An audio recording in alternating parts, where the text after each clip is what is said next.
It's race number 7, and it's time to go to Atlanta. Welcome to Road Atlanta, one of the toughest racetracks in all of America. And this is going to be an event where these drivers need to keep cool under constant pressure. It's a track where it's short, but it's got so many different challenges. From the high-speed turn 1, down to slowing it down through turn number 3. Then the run from turn 3 to turn 5, the double apex right-handers at turn 7, the long back straightaway, and then of course the chicane at turns 10A and 10B. It's a track where even the calmest drivers can crack under pressure. And here today, we are welcoming you to the Porsche Sprint Challenge here on the iRacing Esports Network. Our commentators, Paul Smith and Connie Maddock, will be with you in a moment. My name is Will Vinson, and the Porsche Esports Sprint Challenge comes to Road Atlanta. Let's have a look at the points coming into today's event. And Marina Sirica, 173 points, just 1 point ahead of Finnish driver Antti Ahola. Cooper Webster in 3rd place. Look at the gaps there. P3 down to P6. It's so close. Peter Berriman in P number 4, Thomas Gibson P number 5, and Kim Eriksson in P number 6. Oscar Mangan, Simone Maria Marcello, Mikkel Gade, and Leah Rudkina rounds out your top 10.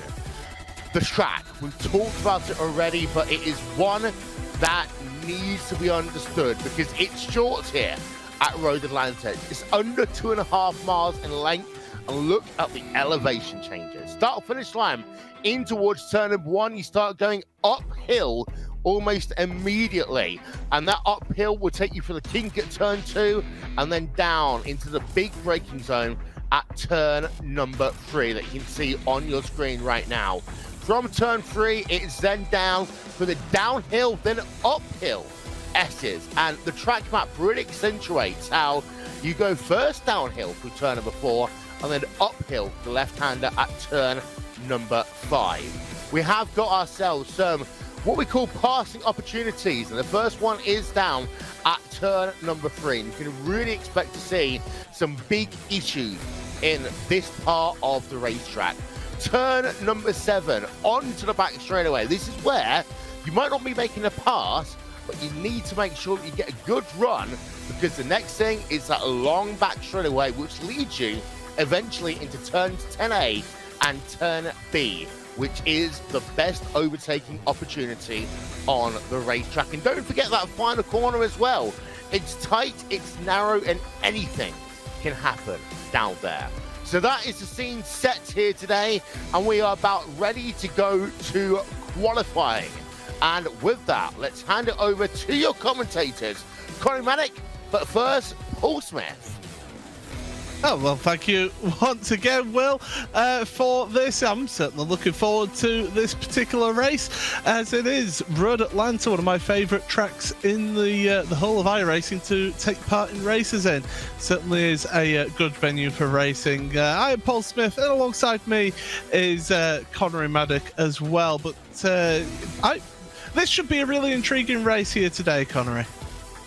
Yeah, it should well be, and of course there are a lot more elements that you have to deal with as a driver coming into a racetrack like this, because I've seen a lot of murmurings on social media that the bumps are really troublesome around here, and we usually talk about that when it comes to this track anyway, when we go through the iRacing Petit Le Mans, for example. But right now, it looks like it might be a problem that drivers will have to contend with. It's the same for everyone. So, but we might see a couple of self-inflicted incidents as a result of the track being so bumpy. But we can actually bring up the schedule if we can get that up on screen for you now. So we are on round number 7, first round here of 3 in August. Next time around, we'll be heading back across the pond to Brands Hatch, then to Spa, then Circuit of the South as one of the rescheduled rounds, and then you've got yourself Monza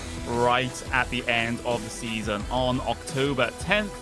And, well, we look forward to that end of the season. But the thing is, Paul, this season has been absolutely bombastic, for the lack of a better term, because for the past couple of rounds we have had absolutely ecstatic finishes and dramatic finishes and penalties and disqualifications.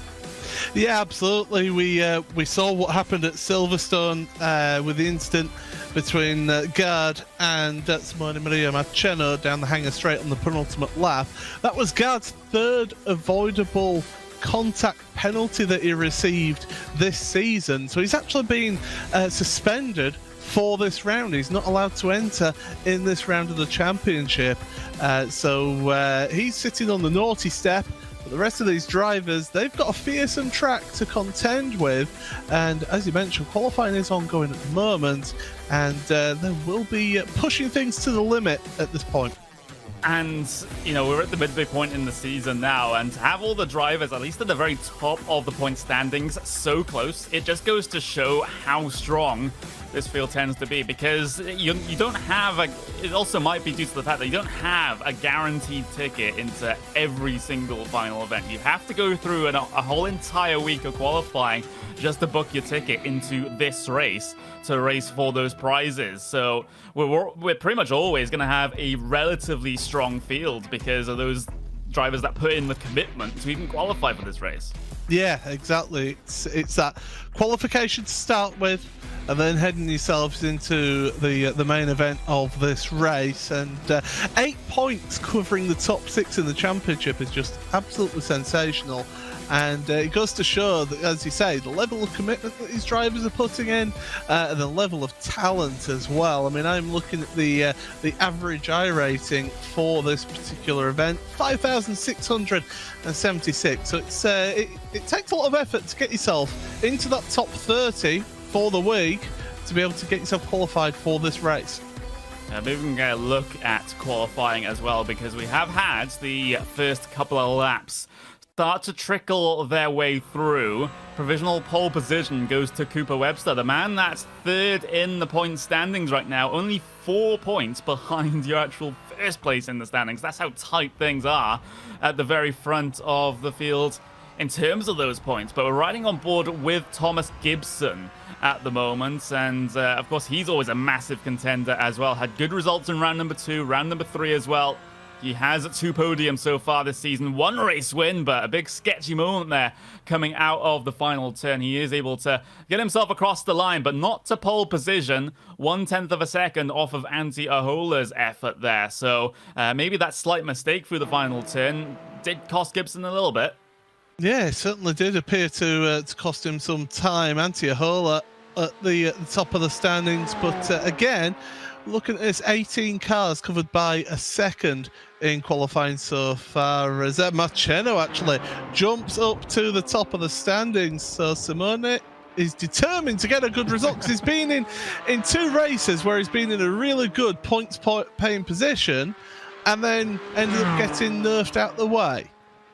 Yeah, I think this is sort of a bit of a redemption arc for Marcheno, but Webster, on his next qualifying lap, he's able to get back up into provisional pole position. Again, by just under 1/10 of a second. So this field's still very, very close, but we still got some laps to run here. Still plenty of time left on the clock to get those laps done as well.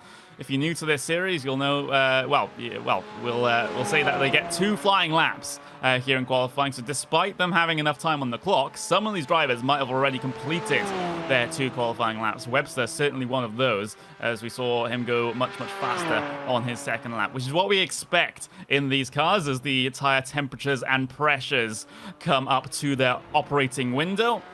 So you can get the most out of the lap time possible. We're looking at Peter Berryman at the moment, though, as he's heading his way through the final turn. This is going to be his first lap on the board. Across the line he goes up into P16, but this is the lap that's going to count for so much more for Berryman. The tires now in their operating window, and he can go hell for leather. Yeah, absolutely. Going into turn 3, then up over the curb. Use as much of that as possible. Then into the S's. You're plunging downhill here, all the way to the bottom. You ride the curb there on the left, ride the curb on the right whilst braking for turn 5. Use all of the curb on the exit of there. It's very bumpy, and you will see cars lose control through there. 6, it's a little bit of a downhill braking into uphill. Get your car turned in. It's cambered in your favour. Get out to the outside of the corner. Turn 7, you need to get the exit right on this corner because you're going to carry that speed all the way down the back. Now, I would call this a back straight, but apparently we've just gone through turn 8 there, and we're heading along now towards turn number 9, where the shorter track rejoins from the right-hand side there. Through this right-hand kink, then absolutely flat out, you plunge downhill into the braking of 10A and 10B. Hard onto the brakes, up over the curb. Try and open up the exit then for the exit of 10B. Through 11, which is that little right over the top of the crest, and then down, plunge downhill into turn 12. Across the line, and what's his time? It is a 25.6. That puts him 8th place. 8th place, decent there from Peter Berryman. I think you would be expecting a little bit more, but it's an okay starting spot. As we'll see the number 12 car head their way across the line just at the dying moments. I'm not entirely sure if they're able to get their lap in there at the very last moments. That was Adam Volkovich at the very back of the field. But as we get ourselves switched over into the race session, we can bring you the starting grid for the support race of the Porsche Heuer Esports Supercup. This is the Porsche Esports Sprint Challenge. And the grid lines up like this. Cooper Webster on the front row with Simone Maria Marcheno. Then, further back, you got Moreno Sorica in 3rd place, who ended up actually taking the race win after the post-race penalty was applied and all that got sorted out. So Sorica comes out on top there. You got Antti Ahola in 4th place here to start. Matti Sippola in that on row number 3. You got Charlie Collins with a good qualifying spot up into 6th. And then cycling further back, Maxime Ranstein in P7, Peter Berryman in P8, Kim Eriksson 9th with Thomas Gibson inside the top 10. Ronaldo Lorena in P11, Oscar Mangan will start on the outside of row 6. Cooper Murray in on row 7 in P13, Adam Playo in P14. Fraser Williamson starts in 15th, Alexei Aloma in P16. Pekka Toivonen starts in 17th with Cody Bersha in P18. Then you got Lauritsen, Boyd, Gola, Gerstenberg, and Labijri there down to P23. Jamie Moon in 24, Fialate, Gallo, you got Volkovich, Abramomatis, Toika, and Berg. Rounding out your 30-car field here today. The maximum amount of cars that we can actually have on the grid here in this series. So 10 seconds away then from getting the green flag here at Road Atlanta. Cooper Webster on pole position. Of course, it is an all Altus Esports front row as well. Williams Esports there in for Sorica starting in 3rd place, and then you have Kova Esports with Antiola in 4th. But we're off and away then. Round number 7 at Road Atlanta in the Porsche Esports Sprint Challenge gets itself underway. A big scrap though for P2, as we'll see 3 wide into turn 1 on cold tires. That is not ideal, but they're able to tiptoe their way through up into that blind turn number 3 now before you get yourself into that downhill S's section. But your leader's made a mistake. Webster has pushed very, very wide, and he now cycles back into 3rd. Yeah, that's a huge mistake to make there in the S's, and down to 3rd place, up over the crest there. You can see the cars moving about. The 2 teammates of Marcheno and Webster swapping positions back. Webster getting loose, and here comes Ahola down the inside. He's past Marcheno, should I say, and up into 3rd place now.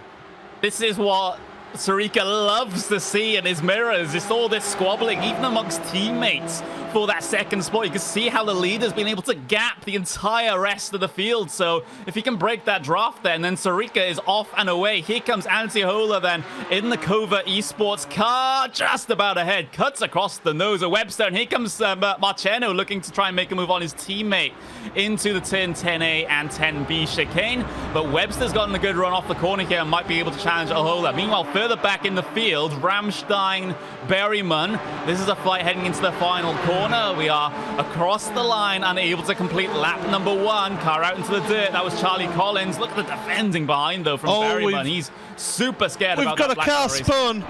We've got a car spun at the back. I can see him dropping down the order. It's Bircher.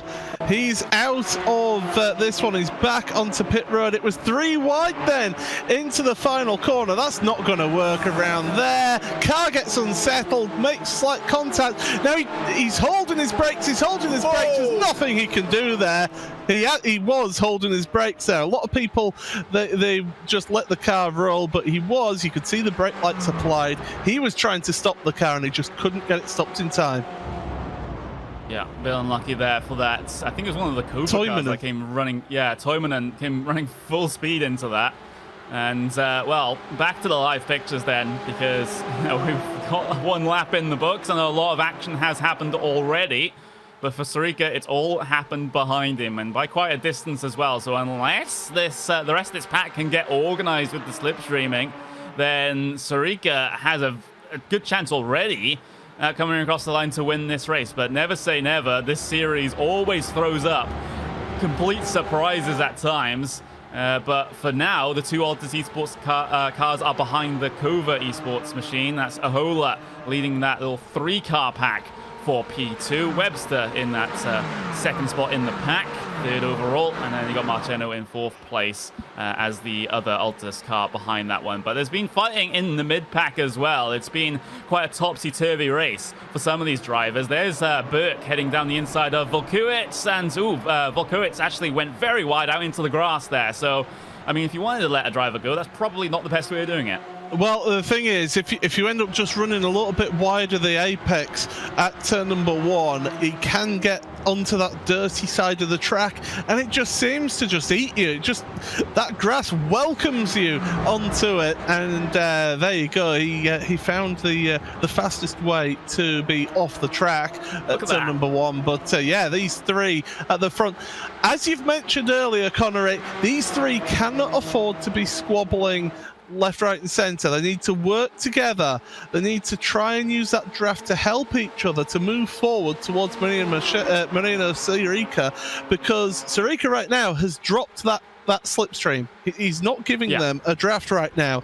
So these 3, and also people like Sipila, Collins, Ramstein, and Berryman, Eriksson and Murray, they all need to be working together in a line and getting themselves progressed forward towards the leader.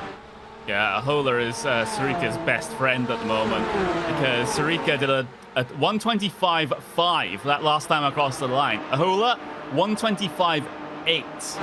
That is a good couple of tenths of a second just taken out there by Sarika. 3/10 of a second gained in the race lead. So this is the best situation there for that Williams Esports car. I'm seeing Abaromantis actually take a tow back to pit lane. He's having some connection problems, so little bits of technical problems for Abaromantis, but yeah, he's having to head back to the pit.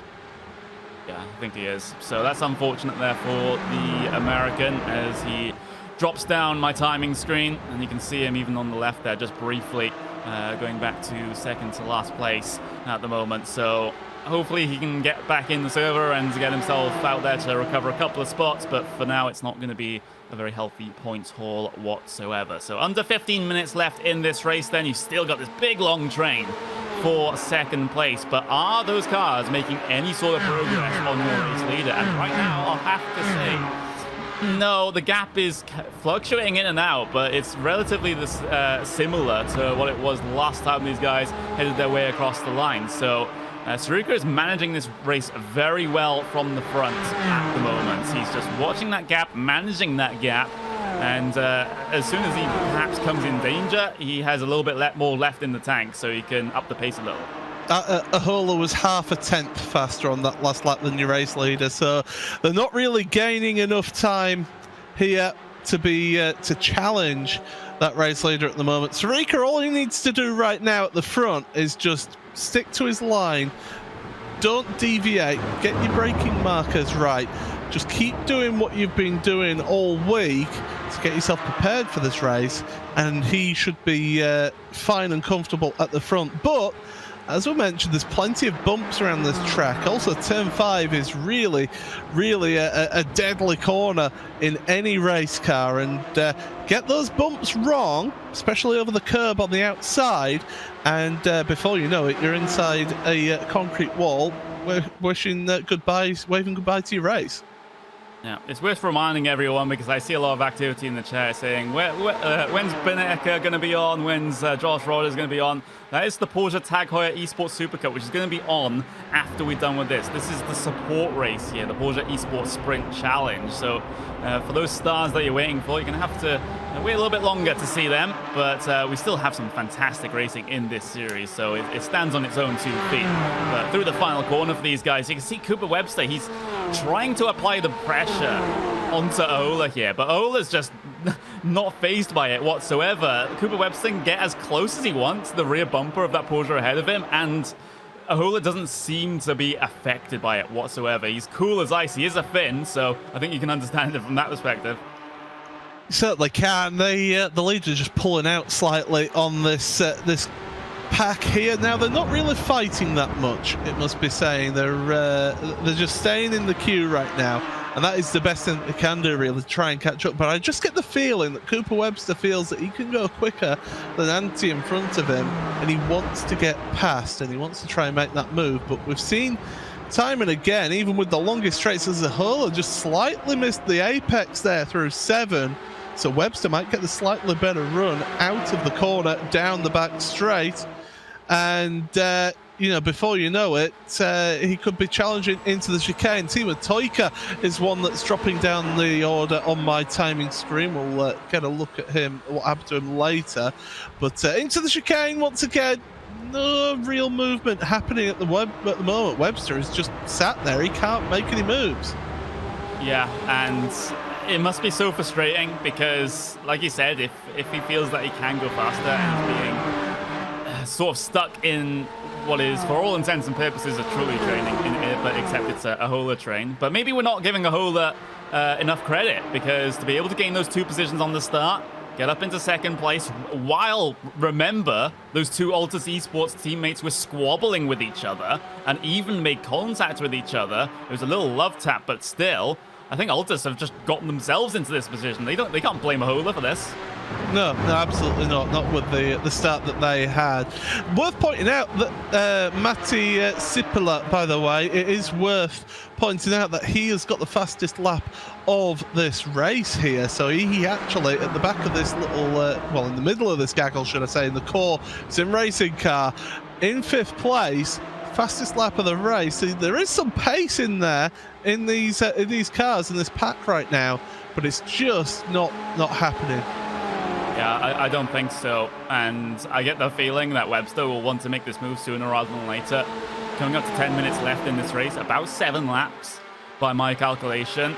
And he's just not close enough, really, to be able to make anything happen into turn 10A. He's trying to follow as closely as possible out of turn 7, but it's just not happening for him. The aerodynamic hole being punched by Antti Heuer's car is just not significant enough to be able to give him the overspeed into that chicane. And that's the problem with these cars that we've discussed week on week on week, is that they don't have that potent of a draft like the 911s do in the Tag Heuer Esports Supercup. So it's a problem at a track like this, where you're relying on that draft coming down the back straight for one of your few passing opportunities. I've been keeping an eye on their top speeds, by the way, just down that back straight, and I'm going to keep an eye on it again, because I do feel that Webster just isn't quite hitting the same top speed, so he must have some form of a little bit of damage, maybe a little bit of floor damage or something like that, that's causing him to struggle. There was some lights flashing from Charlie Collins towards the rear of this queue, so he's obviously trying to get in the head of Matti Sipilä in that course in racing car. So we could be starting to get things a little bit tasty, because with 9 minutes remaining, business could potentially pick up here. Yeah, it could be. I'm seeing fast lap times from some of the mid-pack runners as well. Fraser Williamson was the fastest car that last time around in the 369 car, in 13th place. So you're absolutely right. There's some pace in these sorts of packs, but none of them able to do anything about your leader at the moment, as Heuer is not able to really make that gap any less than it is right now. It's just been hovering about 1.5 seconds for the last couple of laps, and no progress has been made by these cars in this little battle pack here. So at this point, you know, when do you consider Webster? Oh, Webster has a bad run out of turn 1, and Marciano gained a lot of time on him through the middle of the corner there.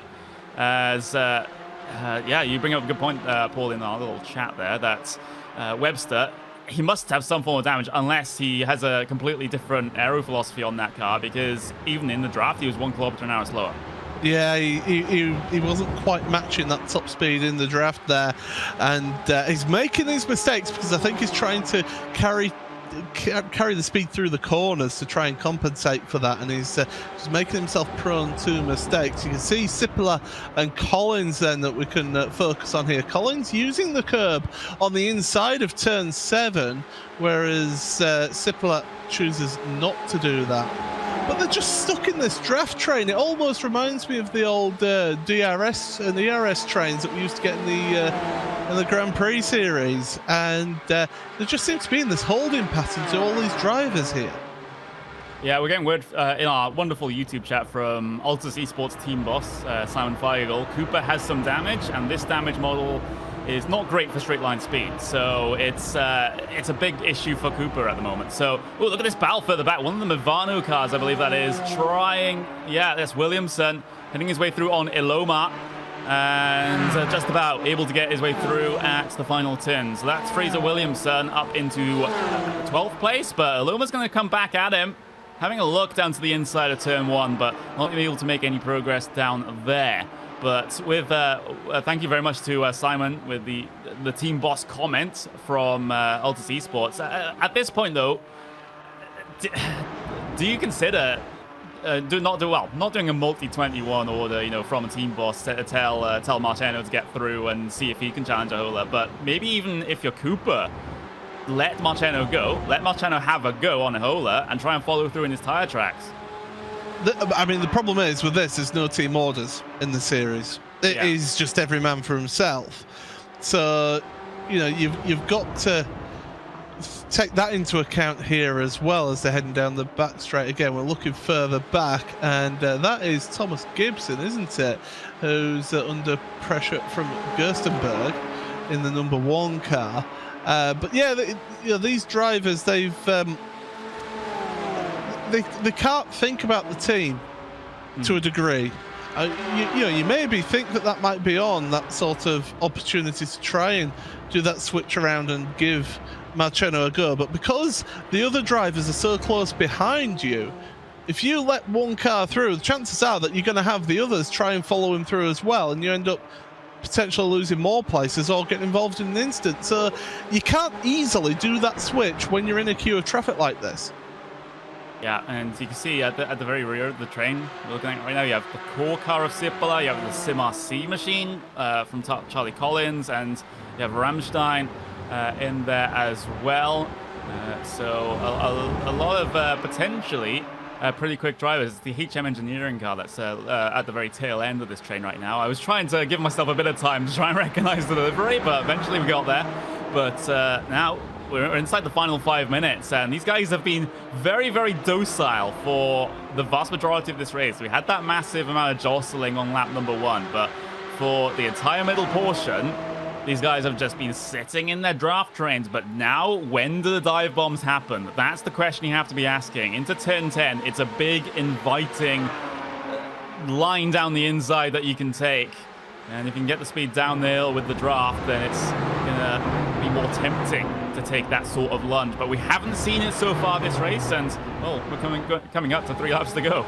you could see on the front of Charlie Collins' car, there's been a big stoving in of the front end, so he's made front to rear contact at some point in this race, and that is going to be affecting his top speed, and that's going to give Rammstein the opportunity to try and make a move, because his car is clean, whereas Collins' car has got damage to the front, and in fact he is dropping back a little bit as Collins on this queue of traffic slightly. Yeah, we could be seeing some opportunity at the back of this group. As I can tell you, Thomas Gibson has dropped down the order on my timing screen. In fact, he's come to a stop and taken a tour back to the pit lane. So something has happened to Thomas in this race. He was one of the drivers competing for this championship. Oh, he got into contact with one of the prologue cars, Thomas Gerstenberg. That is heading through turn 1. Just getting into a bit of a tangle, then just takes it onto the grass and decides to take the tow back to pit lane. So we've had another casualty in this race. That, by my count, that is now 3 retirements from this race. In fact, 2 technically, because I think Abramantis is still out there, many laps down. But look at this. There's the tangle. Gerstenberg down the inside. It's just the slightest of contacts there. It shows because the car is so loaded up on the left going into that right-hander, the rear right is really light there, and just the merest hint of a little rub, and before you know it, that other car is getting sent around as we're looking back at this battle between Gerstenberg and Violette, with Pilo and Mangan involved there as well.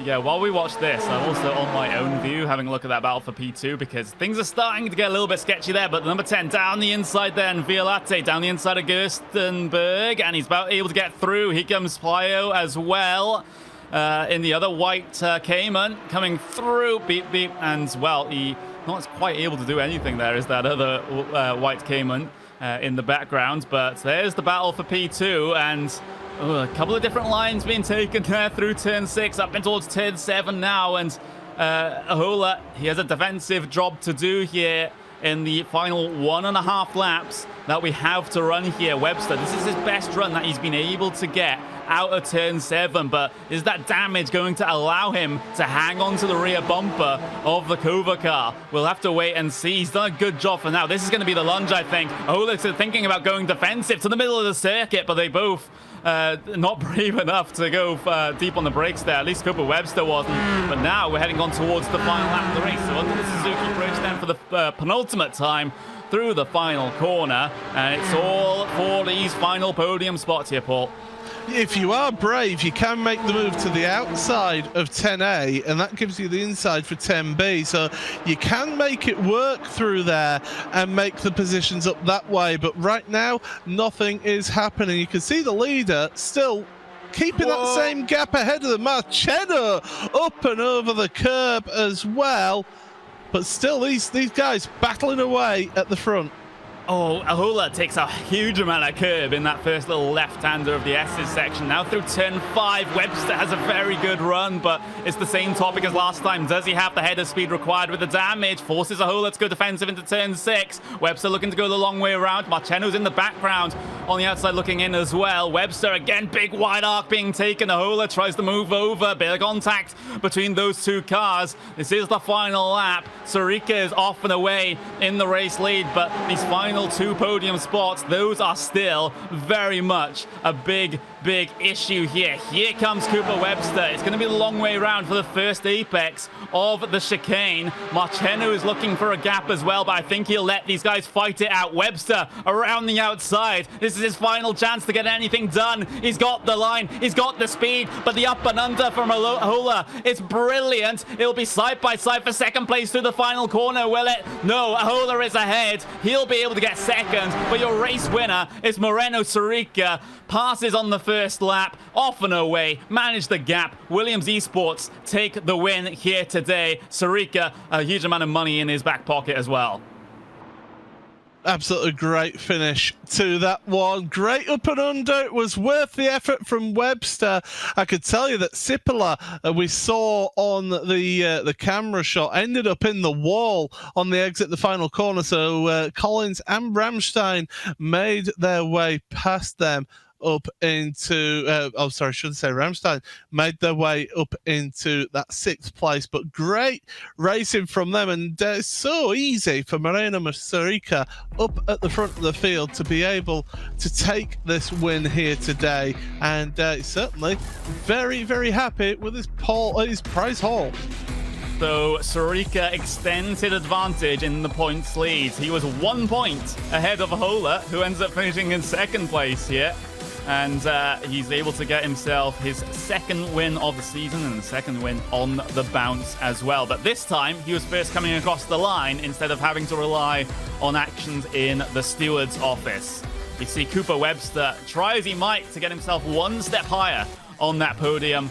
It just wasn't going to happen with that damage, unfortunately. Simone Maria Marceno finishes behind his teammate in 4th. Charlie Collins with a good run gets a top 5 finish. Maxim Ramstein, similarly good run for him as well in P6. Marty Sippola in P7. Peter Berryman, P8. Kim Eriksson, P9. And Cooper Murray rounds out the top 10. Further down the field, you have Ronaldo Lorena, Fraser Williamson making a couple of passes that did make it onto the broadcast, so I'm pretty sure he'll be happy about that. Alexia Loma in 13th place, Thomas Gerstenberg in 14th, Quentin Violate in 15th, Oscar Mangan in P16 here today. Adam Plyo finishes 17th, Alexander Laritzen in 18th, Sasha Gole in 19th, and Florian Lebegri in that 20th spot. So your final third of the field then, Burke in 21st, Volksklewitz in P22, Gallo in 23rd, Bircher 24th, Toika 25th, Boyd 26th, Moon in 27th, Thomas Gibson ends up 28th, Tom Abromantis 29th, and Hector Toyman will be classified 13 laps down in that 30th spot. So with that, with the results done, we can actually just take a little bit of a look at the replay of those final moments here in this race, because you can see, well, as we'll bring you into this, this was Cooper Webster's last chance to be able to do anything. There's the incident with Sippola, coming across the line, but the whole lead up to that was Cooper Webster's last-ditch effort to get 1 step higher on that podium, despite all the damage that he had. Yeah, and it was incredible, actually. I was looking at that down, and this is what we expect to see also in the Porsche Tag Heuer Esports Supercup, presented by iRacing in about half an hour's time, because of the fact that this straightaway from turn 7 all the way down to turn 10A, 10B, it is flat out. Even though there are little kinks and bends along the way, Connery, it does provide you good overtaking opportunities. And here we have a look at this again. And Cooper Webster was right there in the draft, moves himself to the right-hand side of the racetrack, coming down into turn 10A. And you just see a brakes later, and then he's just able to get himself a little bit further ahead. And the two go side by side then on the exit of 10A, 10B, and it's always too wide to lead there heading up the final corner. Yeah, it was incredible, and we saw a couple of side-by-side moments through the final corner. We even saw a 3 wide that didn't quite work through the final corner. It's such a difficult portion of the track to try and get clear, try and pass another driver, because it really narrows on exit. Maybe not physically in terms of the tarmac that you have, but in terms of the lines that are possible and the lack of runoff that you have, it's super tricky to be able to pull off that move, and you can understand why Cooper just decided to cut his losses and take the third. Yeah, you're completely right, and also it's worth noting, as say, we saw the incident with Sorica at the end. That, in my opinion, was that kind of last gasp effort. Just put the throttle down as far as it will go and hope it will stick in the final corner. Unfortunately for him, it didn't. Yeah, it was, again, just a committed effort there from Sippola. As since we have a little bit of time to kill, we got Paul, hopefully, still around and can give us a couple of final Sippola, comments. Not Sorica. I'm mistaken again. Yeah, but it's still, the point remains that Sorica, Paul, what a drive from him, because it's so easy once you get out front like that when you have that gap to just sort of get a little bit complacent and then start losing these bits of time here and there. A track that's so easy to make errors as well over the bumps. He had a very, very comfortable drive here today. Well, you say it was comfortable, but the thing is that he was in that sort of space, that gap there where he couldn't relax. It was about a second and a half all the way through that race. He was just managing, he can manage that gap at the front whilst they were in that queue behind. But still, he was having to keep on it because they were so close, and one little mistake from him would have cost him dearly and brought the others back towards him. So he didn't have it all his own way. He really had to push on, and I think it showed that he had to keep on it all the way through that race. Yeah, that's the important point. It's well, you've got the preview for the main event, I suppose.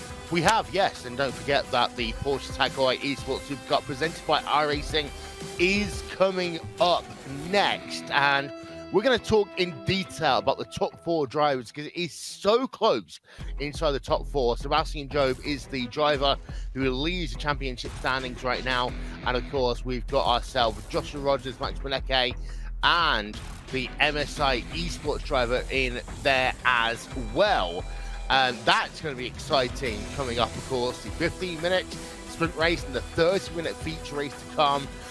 Prize money for the top 3 drivers as ever in terms of the feature race. But this is a track, I think, Paul, that we've seen, as I say always when it comes to Atlanta, you've got to keep a cool and calm head in order to stay alive at this racetrack, because as soon as you get ultra aggressive, as soon as you start losing your fuel, all of a sudden the race will go from bad to worse. Yeah, well, for an example, if you get your line wrong into 3, you're going to carry that all the way through the S's into turn 5, and the exit turn 5 as well. So one little mistake can affect you through so many corners at this circuit. Then you throw into the fact the bumps around here as well. These drivers have got a real challenge, and you've got 40 of the best drivers to contend with as well on top of that. So it's not going to be easy out there for these drivers, and it really is a massive, massive challenge to be at the head of the field. And this is an event that I actually had circled before the start of this season, because it is one that will give us such great action. I always say this is one of my favourite racetracks in the world to come to.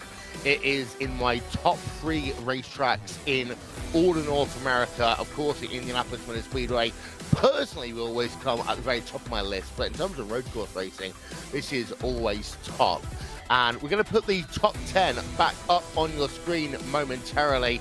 So let's have a look at who did the job here at Road Atlanta, as it was at the front of your field. Well, a little bit of a cruise, shall we say. But Marina Sirica had a 2.4 second advantage over Finland's Antti Heuer, claiming advantage by 2.4 seconds. It was very close between Heuer and Webster in that battle for second and third place. Simone Maria Marciano comes home in P number 4, Charlie Collins in P5, Maxim Ramstein in P6, Martin Sipler in P7, Peter Barriman, Kim Eriksson and Cooper Murray round out your top 10. So if you're watching on YouTube, then just click the link and you'll find our way over to the Porsche Heuer Esports Supercup. If you're watching on Twitch, then don't go anywhere. We'll be back in just about 10 minutes time. But from the entire broadcast team, Tyler Maxson on production, Paul Smith and Connie Maddock on commentary, my name is Will Vincent, and thank you for watching round number 7 of the Porsche Esports Sprint Challenge. It was hot here today at Hotlanta, as it's affectionately known, but it wasn't a rodeo at Atlantia. It in fact was a great race here, and once again we see the drivers who may well be racing in the Porsche Heuer Esports Supercup in 2021 do battle once again. A reminder, we'll be back in just a few moments time for the Porsche Heuer Esports Supercup. In the meanwhile, thank you for watching, and we'll talk to you next time.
laps. Away we go from the start of this final feature race in the Porsche Esports Supercup. Brilliant launch. 40 of the best sim racers. $200,000 on the line. The main race, the feature race, goes for the first time in his career to Alejandro Sanchez. Who will rise to the challenge? This is the most competitive and sought-after season in iRacing World Championship history. This is where legends are made. This is the Porsche Tag Heuer Esports Supercup.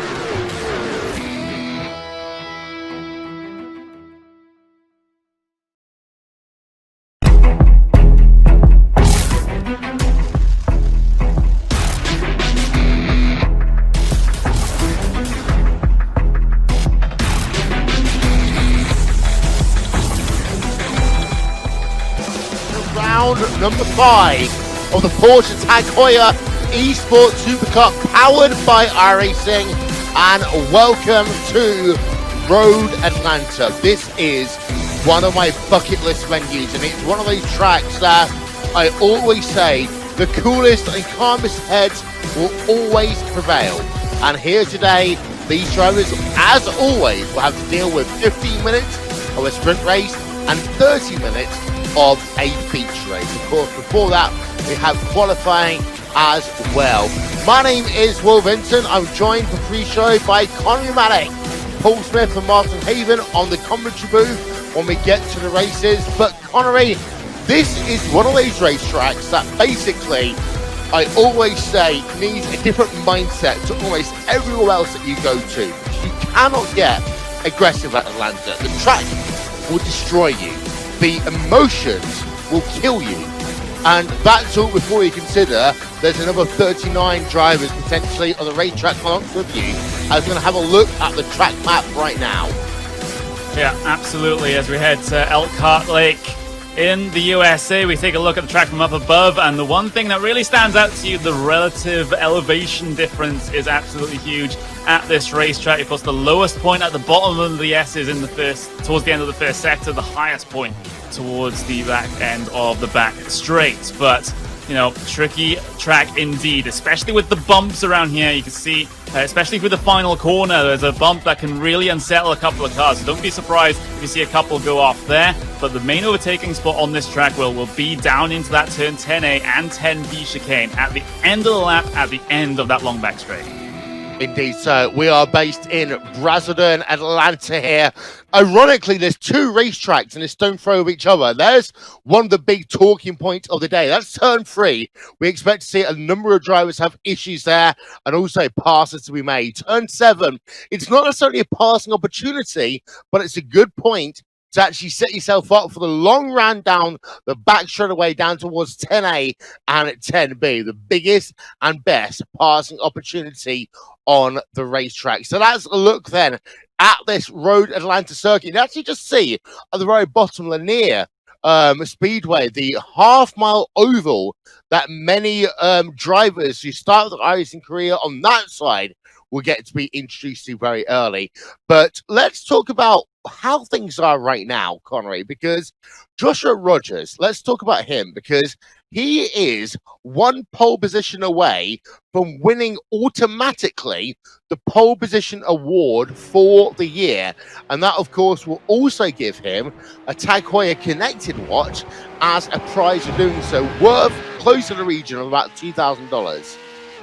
Yeah, it's certainly a prize that's definitely worth going for, and he's been absolutely pitch perfect in qualifying so far this season, so I wouldn't be surprised if he's able to kind of seal that up maybe towards the end of this qualifying session, unless someone can give us a big old surprise, because like I said, it has been Joshua Rogers coming out on top of all the qualifying sessions so far, but it isn't to say that some of these drivers do not have the pace to surpass him. We see Antoine Higeland out there at the moment trying to get his qualifying laps done. And of course, you know, this is Road Atlanta, not Road America, as I get sometimes a little bit confused about my American racetrack location names. This is Brazelton, of course, not Elkhart Lake, but still out there, hopefully the drivers know where they are, otherwise all hope is lost. But at the moment, Josh Rogers on track to get that tag Heuer Porsche connected watch, but he still needs to get the job done.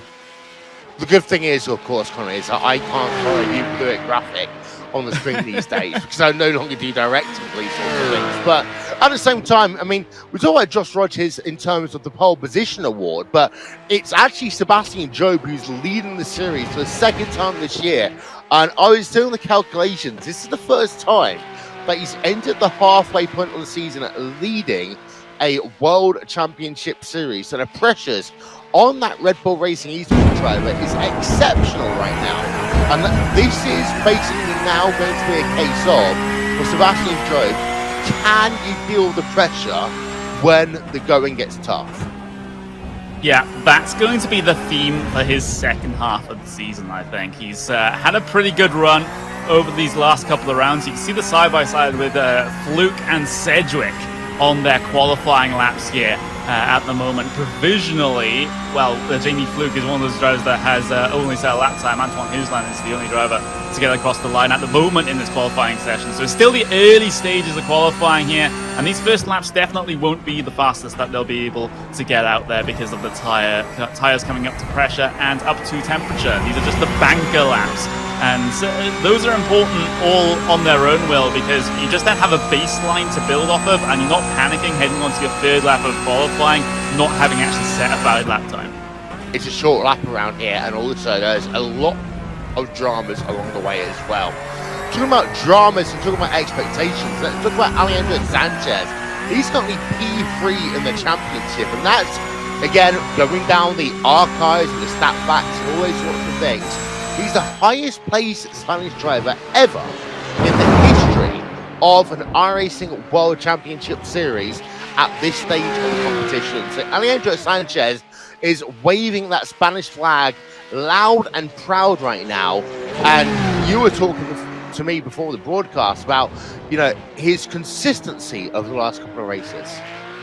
Yeah, it's been absolutely incredible from the Spaniard. He has 4 podiums in the last 4 races. So sprint race and feature race at Donington, sprint race and feature race at Silverstone. The British tracks have really paid dividends for Alejandro Sanchez, and it looks like as we head across the pond, he might be able to do something here at Road Atlanta as well. He needs to just those consistent finishes to remain in with a shout at the championship at this stage. Job has a decent points gap in the lead of the standings, but Benecke and Sanchez, they're only separated by 3 points for second and third. So Sanchez can really keep Benecke on his toes here. This track, by the way, back in the iRacing World Championship Grand Prix Series days, was one of the tracks that gave us one of the biggest upsets ever in World Championship history when Riku Alatalo was able to get pole position and then lead at the start of the race. There is Alejandro Sanchez and the MSI Esports car. They are looking for another great finish. Look at that. Donington Park, 3rd place. Silverstone, 3rd place. 1st place even. So they are looking to once again pick up and carry that momentum as they head themselves over to this round of the championship. But with all of the pre-race done, let's hand it over to your commentators because qualifying is now well underway, and let's introduce Paul Smith, but first, Martin Haven. Thank you, Will. Thank you, Connery, and welcome everybody to Braselton, just north of the city of Atlanta. Atlanta Motor Speedway, the NASCAR Oval, is south of the city down by the airport. So we're about an hour and a half drive between Atlanta's 2 racing circuits. And this one, as you can see in the background, built in the red clay of the north of the area, and a real roller coaster track. This corner in particular, as you come over the bridge, you just see sky and then you plunge down into turn 11 and 12. Really, really heart in the mouth stuff. Short front straight. Watching Bobby Zaletsky here as he starts to climb up to turn 2. It's all blind brows here, blind in turn 2. As you hop the curbs, blind in turn 3. And then over the top in turn 4, you've got to be very cautious watching the Marshall's post because stuff happens down in the S's and you don't see it until you're in it. Again, climbing up to 6 and 7, and you basically have to treat these two as one long corner, a little bit like Moss Turn in Mosport. You stitch the two together. And this is the key corner. It's like Arnage. You don't pass there, you don't give away a position there, but you give away time there.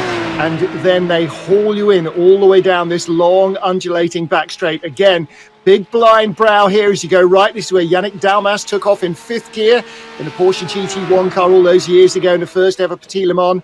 And you plunge down to the tunnel turn. You can see the tunnel that you access the infield from there in your shot. And that tunnel used to be where the racetrack went down to. It was a precipitous drop. Now they've raised the, put a roof in, put the tunnel in, and they've raised the racetrack, but it's still a big drop down there.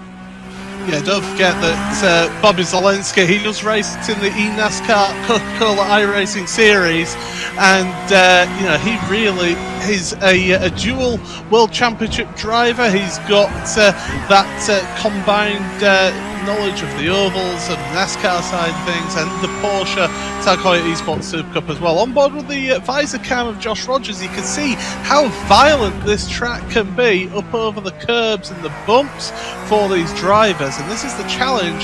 You can see that drift through turn number 7 to get onto the back straightaway here, Martin, and you can see the challenge that these drivers are having to face here. Well, they actually have corner numbers, but driving this track, whether you're driving in a real car or on your rig, it is just basically foot to the boards until here, right at the 100-meter board. In fact, a little deeper than that with these cars, burying the middle pedal and using that brake really hard because the downhill approach into 10A, 10B really helps the car's momentum to stay up high. And Josh Rogers with that watch up for the best qualifier of the season at the moment seems a little bit out of his reach. Josh Rogers has had a bit of an up and down season, hasn't he? One decent result, and he's only been on the podium twice all year, both times in main races, but all the same, it's not great.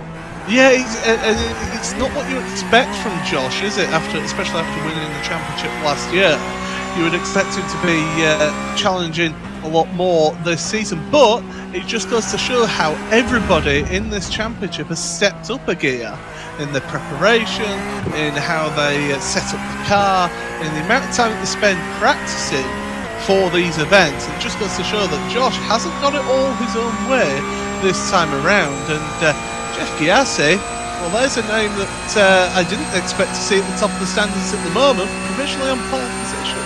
Yeah, he's had, well, his last 5 races, he's been in the top 10. And in fact, he's had top 10 finishes in 6 of the 8 races we've had so far. Main race in Zandvoort was a bit of a disaster for him. He was out of the points there, and he just sneaked into the points in the sprint race with 15th position in Barcelona. But yeah, he's had 1-0, and that's actually as important as anything. The thing that's keeping Josh Rogers' championship hopes alive is racking up those 10-point pole positions. Yeah. But unfortunately, it drops him back in the race. So, you know, unless he then gets beyond 8th place, then actually it's a net loss compared to qualifying 8th and starting at the front and potentially winning the race. So he is racking up the points with those poles, but he's not able to make quite the progress that he would really like. And so as a result, he's only 4th in the points, 194 points for him. Leader Sebastian Joe with 219. So it's a decent margin, it's 25 points. Now, you know, that can disappear with a sprint race victory, but all the same, we're starting to look at the second half of the season. Yeah, this is where now you've got yourself into a position where it's right, okay, I'm in that challenging position, that area of challenging for a championship.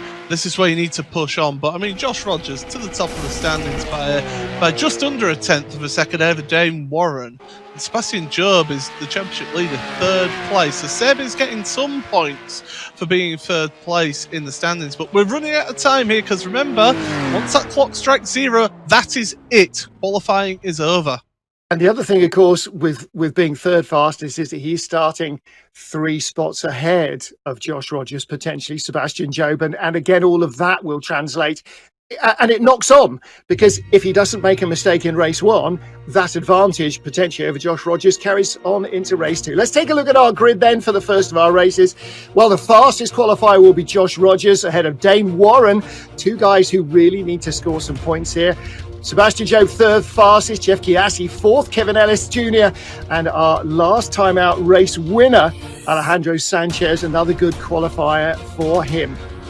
Of course, we'll see our top of the grid inverted for the start of the race. Any particularly big losers? Sindri Setsor's down there, 20th fastest. That's not great for him either. He is slipping further and further away from our championship leaders. And Jamie Fluke, back row of the grid. Well, I was going to point out Max Benecke, 28th on the grid, an absolute nightmare here in qualifying. So he's got a lot of work to come forward here in this race. And with only 20 places scoring in the sprint race compared to the 25 in the feature race, he's got to move forward fast. And of course, when we talk about 20s and the top 20, Martin Krunke is 20th in the points.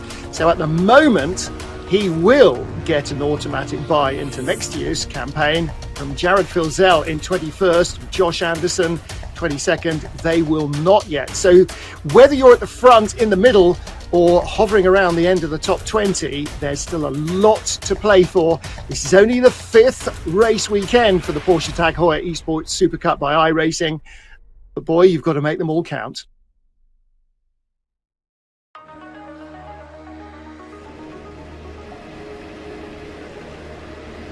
Cars on the grid, we are ready for the 15-minute sprint race. This is the 5th race weekend. Porsche Tag Heuer Esports Supercup by iRacing, and away we go.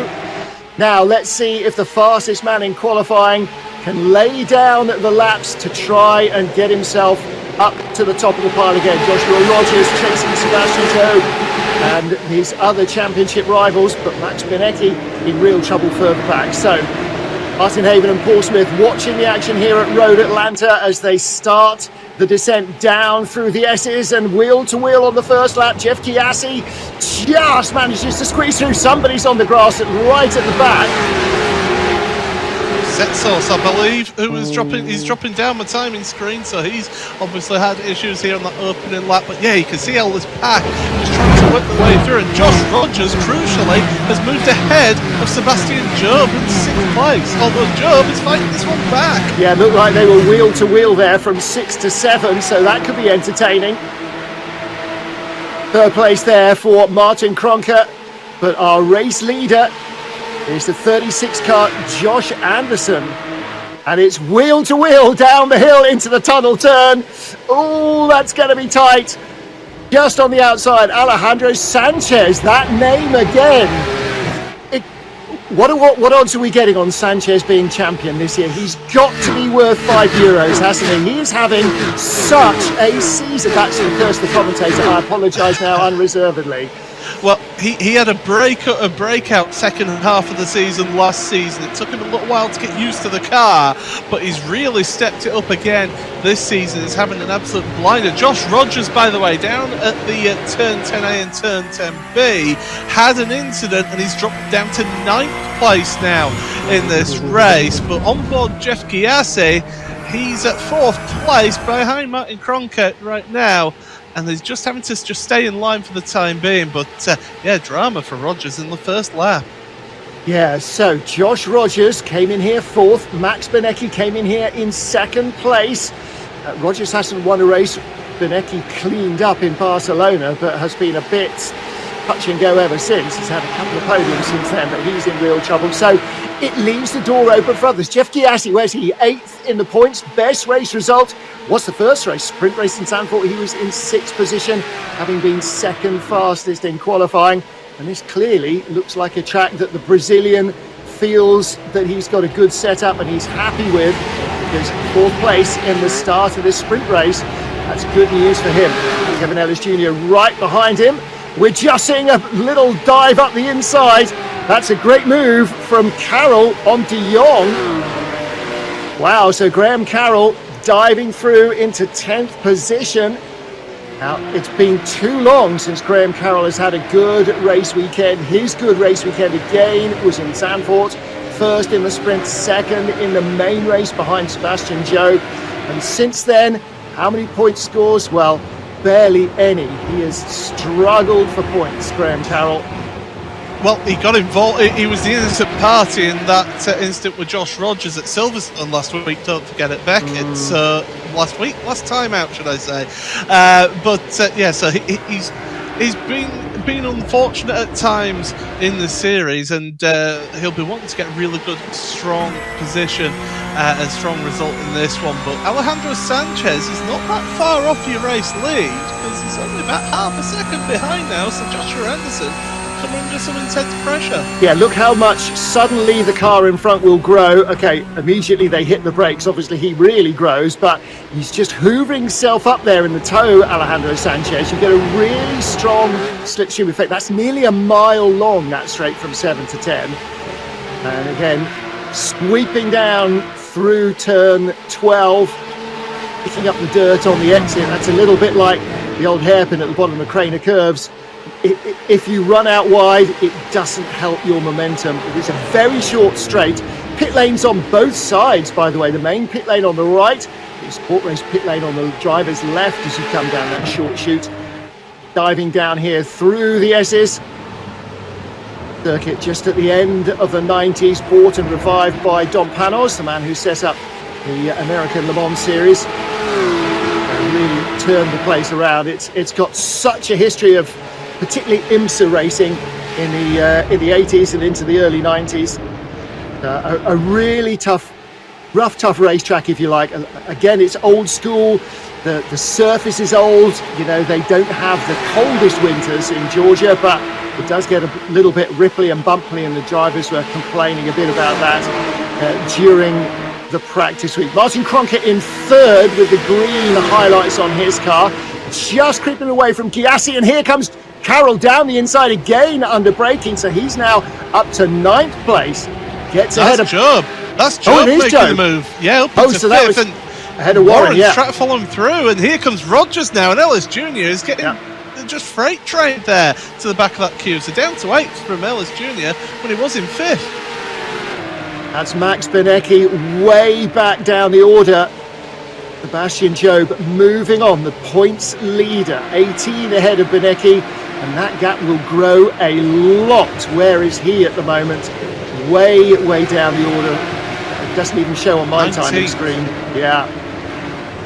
Yeah, he's down in 19th, but he's in that queue of traffic from Bootloop in 12th, all the way down to Johan Haaf in 23rd. So he's in a point-paying position right now as Benecke, Mr. 11KI rating, and he's working his way through the field. Tommy Østgaard, the next opponent for him to try and get past. Yeah. Easier said than done. Yeah, Østgaard had a really disappointing time at Silverstone, 22nd and 34th, and he was just starting to recover from a bad main race in Barcelona, and then a slight disappointment at in the sprint race in Donington Park. So he just got another knockback there. On board with Dane Warren. No progress from his grid spot. Started 7th, runs 7th, but he had moved up because he was behind Kevin Ellis Jr. as well. So like Sebastian Jobe, 2 cars up the road. Like Josh Rogers just in front of him, he has actually moved up a spot ahead of Kevin Ellis Jr. Kevin Ellis Jr., as you pointed out, Paul, had a really good opening lap, and unfortunately, if you get hung out going up the hill under that bridge, then there's no way back in the queue. Yeah, once you've got a queue of traffic to your inside, going into then plunging back downhill into those final 2 corners, it really is basically a case of just trying to slot in wherever you can. Unfortunately for Kevin, that was at the back of that queue, but still 1st to 11th, covered by 5 seconds. It's pretty close there, still at the front in this race. The 1-2 is very close, isn't it? And 3-4 as well. Martin Kronker and Jeff Gyasi. Gyasi right behind him. If Gyasi makes a move down into the tunnel turn at turn 10, he's going to have to make it stick. Otherwise, Sebastian Job will just go by him. Over the brow in 9, and then starting the plunge down the hill. Alejandro Sanchez the long way round on the grippy outside line. Can't get on the inside. No, he can't into 10A. That was close though. He nearly had enough. That is a big ballsy move there. That's, you know, if you do that in a real car, then the hat is off to you, definitely. That is a huge move down into 10. What that has done, though, it has brought in Kronker, Gyasi, and that whole train of cars. It's brought them towards the front too. They were making that little bit of a breakaway at the front. Now they've just been reeled in by the two of them, scrapping it out at the front new field. Except Sanchez is already distancing them, isn't he? He's already moving back up towards Anderson, our race leader. Look at Josh Rogers as well. Look for the red and white in the queue behind the Red Bull car. Sebastian Job, was he going aggressive or defensive there? I think he went defensive early. I think he's had enough of Josh Rogers. He's trying to get by Jeff Gyasi. Oh, here we go. Brazilian flag. Here we go. Rogers on the inside, goes through into 7.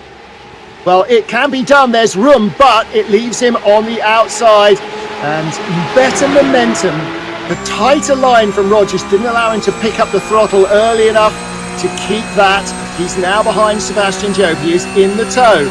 Job is going to make him go the long way. Dems it! Ooh, yeah. And into 7, he's got the pass. That is a big move up through the S's. He had the momentum, and here comes Job. And that is really bad news for Kronker in the number 5 car. Gyasi got by him and is now, look at now, they're all just trying to pick up the tow. It's like cyclists slipstreaming around. He's coming back, Kronker, but he's on the wrong side. Sebastian Job throws his lot in. They're going 3 wide down the inside. Job's going to come out in front. He is. Kronker can't hold the inside line. Decides to avoid contact. Bounces over the curbs. And Sebastian Job has the line. He's got the momentum. Sweeps through.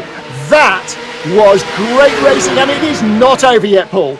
No, it isn't. Gyasi getting hung out in the grass there. I thought he was going to lose control into them, but ever the opportunist is Sebastian Job, and he able to work his way through up into that 3rd place. Really good move, though. That was ballsy. That needed a lot of commitment down into that chicane, and great driving from the others to not make contact either. Yeah, he licked the stamp and sent it, didn't he? And here comes Josh Rogers. And Kronker making a mistake. He ran out 2 wide, bouncing over the curb, loses him momentum up to 6.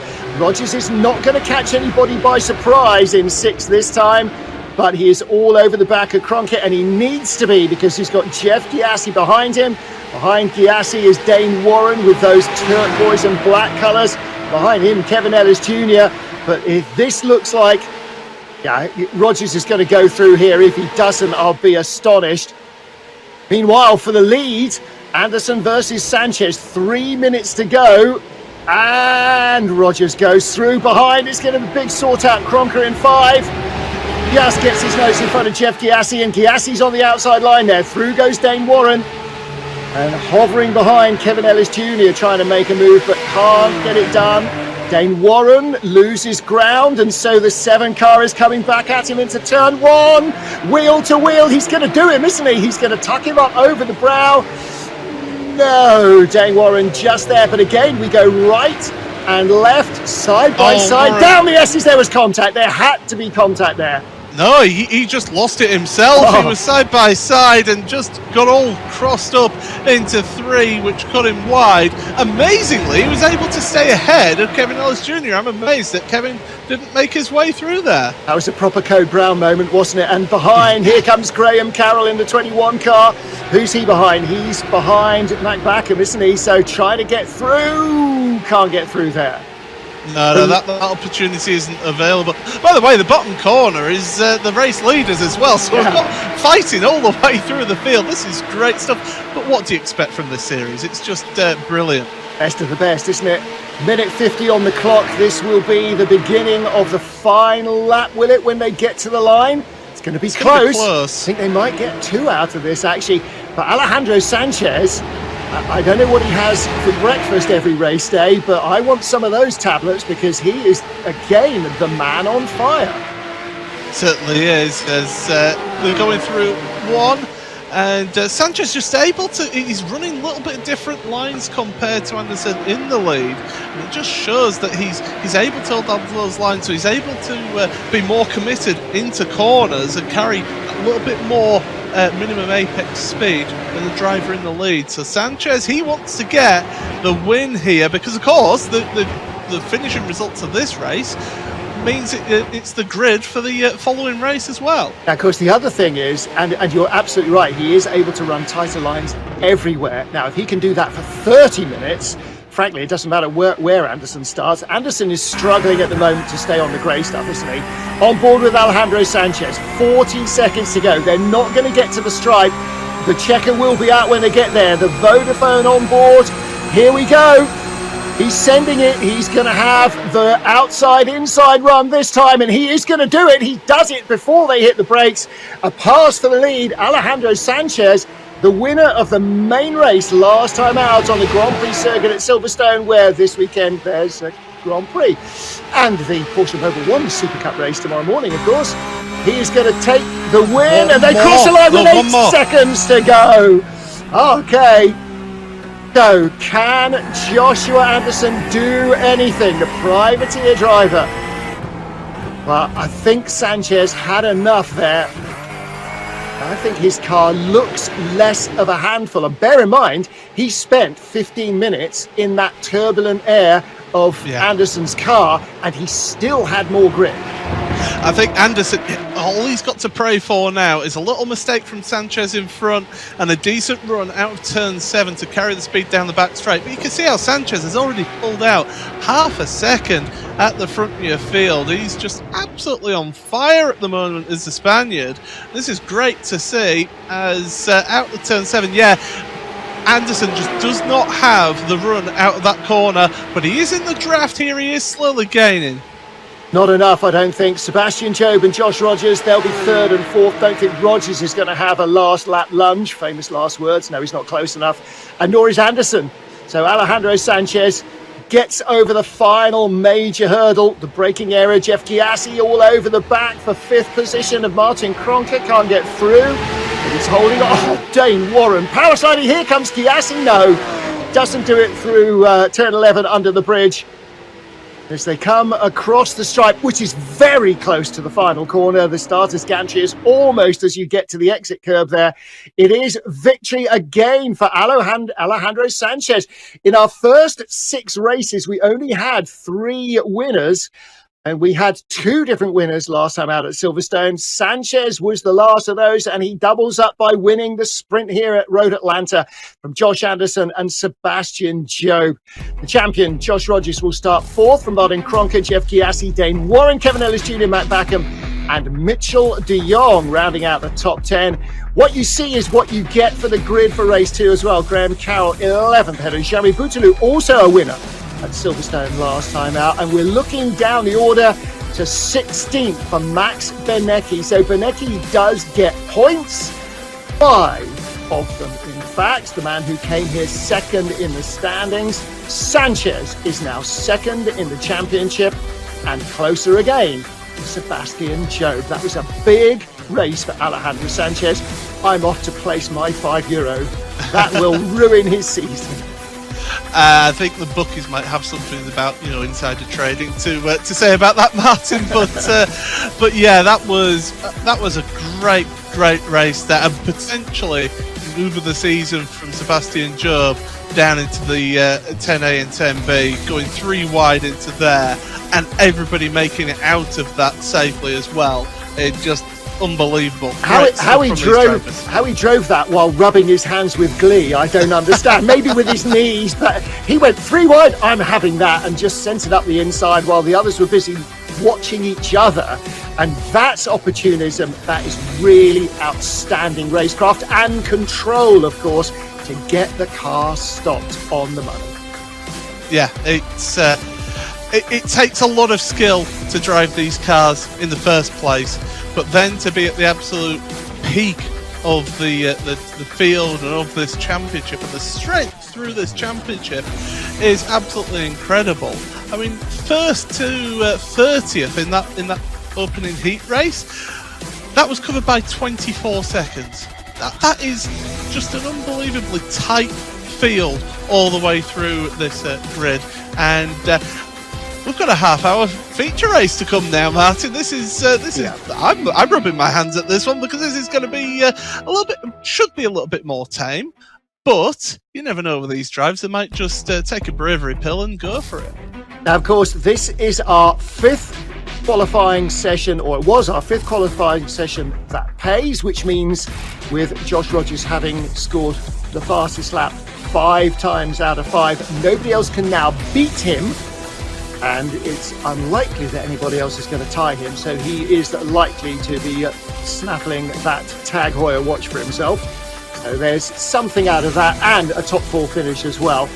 That's only his 4th top 6 finish of the season so far, and this is race 7, so it is a champion's defense for him. It is being as tough as you would expect.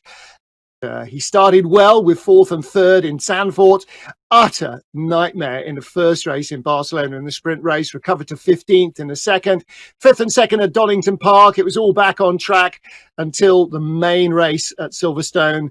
The feature race just cost him. He was only 17th there at the flag, so that dropped him away from Max Benecki and Sebastian Job down to 4th in the championships. Benecki will be slithering down behind him, I think. They were only 7 points apart, so I think Benecki will drop way behind him, and possibly behind Dane Warren as well in the points.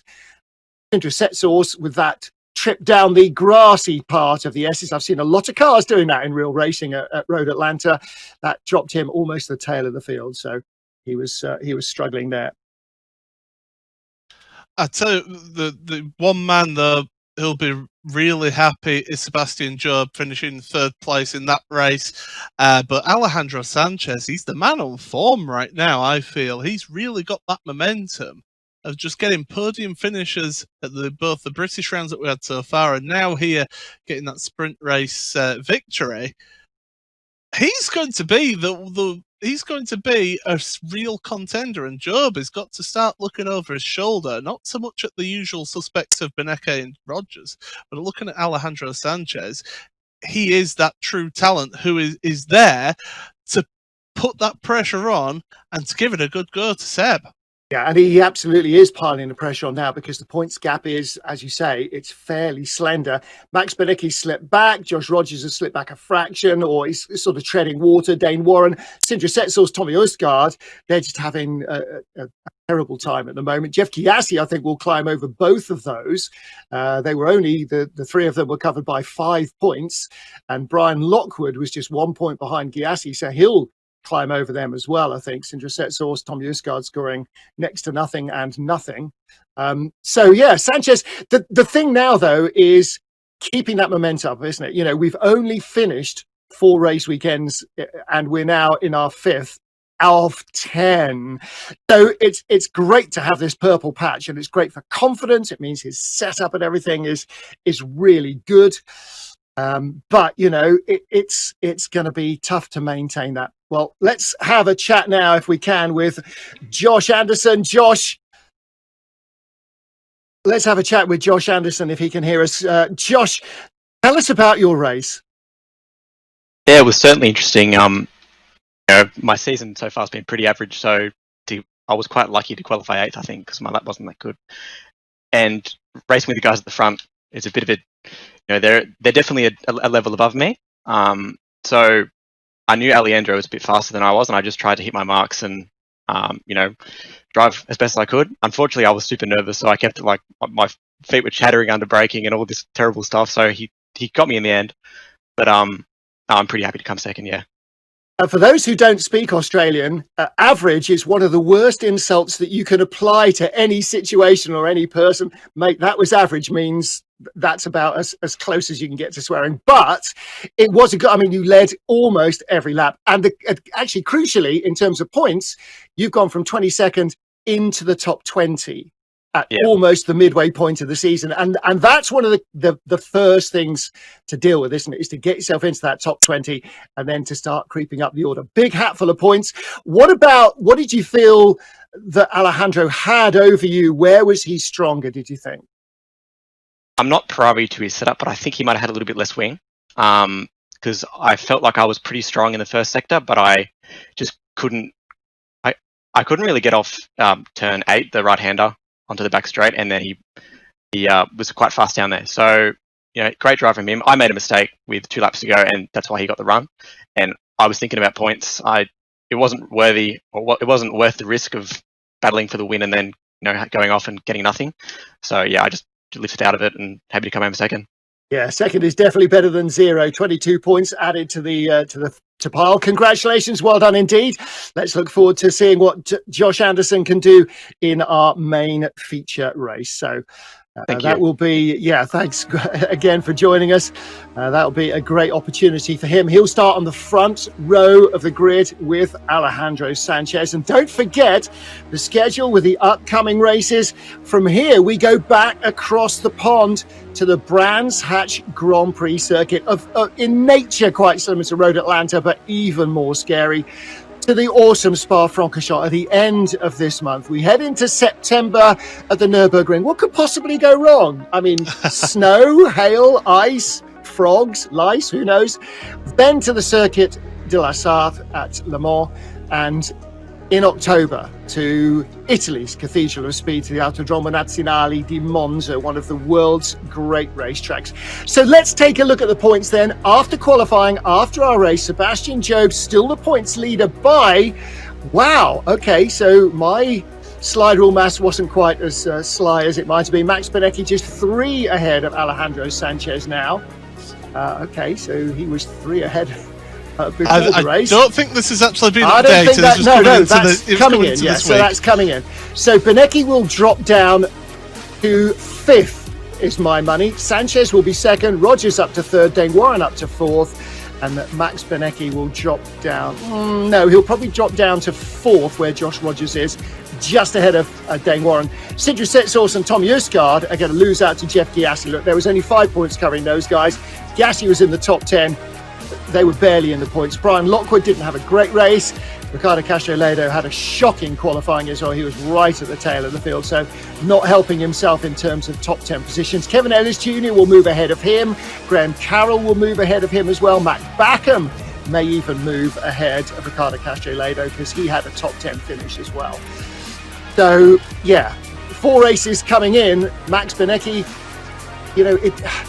Barcelona's starting to feel like a long time ago in terms of his challenge, I think, Paul Smith. Yeah, it's. I mean, when you look at the results of the previous rounds, they're not actually bad results in terms of the 2 British rounds of Donington and Silverstone, but it was that disaster of an opening week at Zandvoort that really did not get him off to a good start at all of challenging for this championship. And getting the result that he did here in that first race, ending up 16th, it's not that many points. And you're starting to run out of races now. You're getting into that second half of the season. Time is running out for these drivers. All right, so we are getting ready for our main race here. 30 minutes to sort this one out. Alejandro Sanchez ahead of Josh Anderson, Sebastian Job and Josh Rogers, Martin Krunker and Jeff Gyasi on row 3. And at the back of the top 10, Graham Carroll. Look for him to be desperate to move up. Max Benecchi as well, Mr. 11,000 from row 8 of the grid. Who else could we expect to see a little more from? Well, Jamie Fluke moved up well, didn't he? Ended up in 22nd place. Unfortunately for him, just out of the points, but he was down on the final row of the grid all but. So there were lots of changes in the midfield. Look how far back Brian Lockwood is as well. Came in here with loads of points. Ricardo Castro-Ledo dropping out the top 10 here. And Sindre Setsaus came in here 6th without a 0 up until this stage. This might be his first 00 weekend. So Martin Haven and Paul Smith getting ready for the action. Race 5, the main race of the Porsche Tag Heuer Esports Supercup by iRacing here at Road Atlanta. 30 minutes starts now, and Alejandro Sanchez, the man on pole position. Away we go. Now, we heard from the man who led most of the way in the sprint race, Paul, that he reckons Sanchez has a little bit less wing to deal with that mile-long back stretch. So I wonder if Josh Anderson has been able to do anything about that. He's second. Third is the Red Bull car of Sebastian Job. Fourth is everyone else. Yeah, Kronka trying his best to get ahead of Rogers, not able to do so, but by going side by side through 3, that did just hold up Rogers just that little bit. Everybody else snaking their way through the S's into turn 5. One thing I was pleasantly surprised about with that first race was the lack of accidents, although there was a car sideways across the track at turn 5. Right as I say that, we've got an incident further back, and I believe it's Johan Half or even Jamie Fluke that have been involved in that one, because they've dropped all the way to the bottom of the timing screen. Well, I gave Jamie Fluke the big up, so guaranteed it was him, wasn't it? Upside down. Johan Half. Johan Half upside down. Okay, so Jeff Giassi with the Brazilian colours on the back of the number 7 car, going wheel to wheel. And this is a chance for the man behind, Dane Warren. Can he do a Job here and go inside? He can't. He wasn't quite close enough to go 3 wide. Jeff Giassi gets that spot. So he hangs on to that spot. He's 5th. Dane Warren up to 6th position. Ahead of Martin Kronka, who has to drop back in. Ran out a little wide on the exit, Giassi, but held it together. So we've got our breakaway of 4, and leading the peloton is Jeff Giassi, and they are 3 wide into turn 1. That can't be good news for somebody. So Max Benecchi at the back of that with the orange highlights behind the 2 red and white cars. So Benecchi trying to squeeze his way through between Jeremy Buteliv and Mitchell de Jong. Oh, Alexis Kurla and Jared Filsell, Ricardo Castroledo have had an instant further down in your order as well, so they are dropping down the timing sheet. Sebastian Job did make it up into 2nd place, and Josh Rogers, I believe, is going to be switching places as well, so up to 3rd for Josh Rogers over Joshua Anderson, but they've got that nice big gap ahead of this gaggle of cars right here. Well, it's not so much a gaggle, it's a flock of cars, isn't it, that's behind Jeff Giassi. But Giassi and Warren are just starting to pull away from Kronke. Right, let's take a look at the action here for Johan Hart, the Apex Racing driving Frenchman. Dives to the inside, gets on the curbs. Watch the car on the left. Not that you can, but the unguided missile, here's my money. Oh no, it wasn't there. That's where I was thinking he was going to get taken out. It's into this corner, turn 5, and just gets hit from behind by Sedgwick. Oh. And then caught by his... Oh no, so it was Fluke who caught him. But that's why Jamie Fluke dropped down the order. The Vodafone replay reveals all sins to the stewards. I think that might be a penalty for Jack Sedgwick in the 10 car. However, Alejandro Sanchez, the leader from Sebastian Job, Josh's Rogers with the red bonnet, and Anderson with the blue and white bonnet. What Josh Anderson has to do here is cling desperately to the top 4 and hope that Jeff Giassi doesn't get to him too quickly. Josh Anderson, Paul, I don't know the ins and outs. Was he able to make a wing adjustment, do you think, between the 2 races? He would have been able to make some changes, yes, and he sat here talking to us rather than being out walking the wall. Oh my God, cars in the Graham wall! Carroll in the wall on the back stretch. And Mitchell de Jong was the other car involved there, and Mitchell de Jong is right in front of Graham Carroll as they head down into turn 10A. That might not play too well for the 24 car.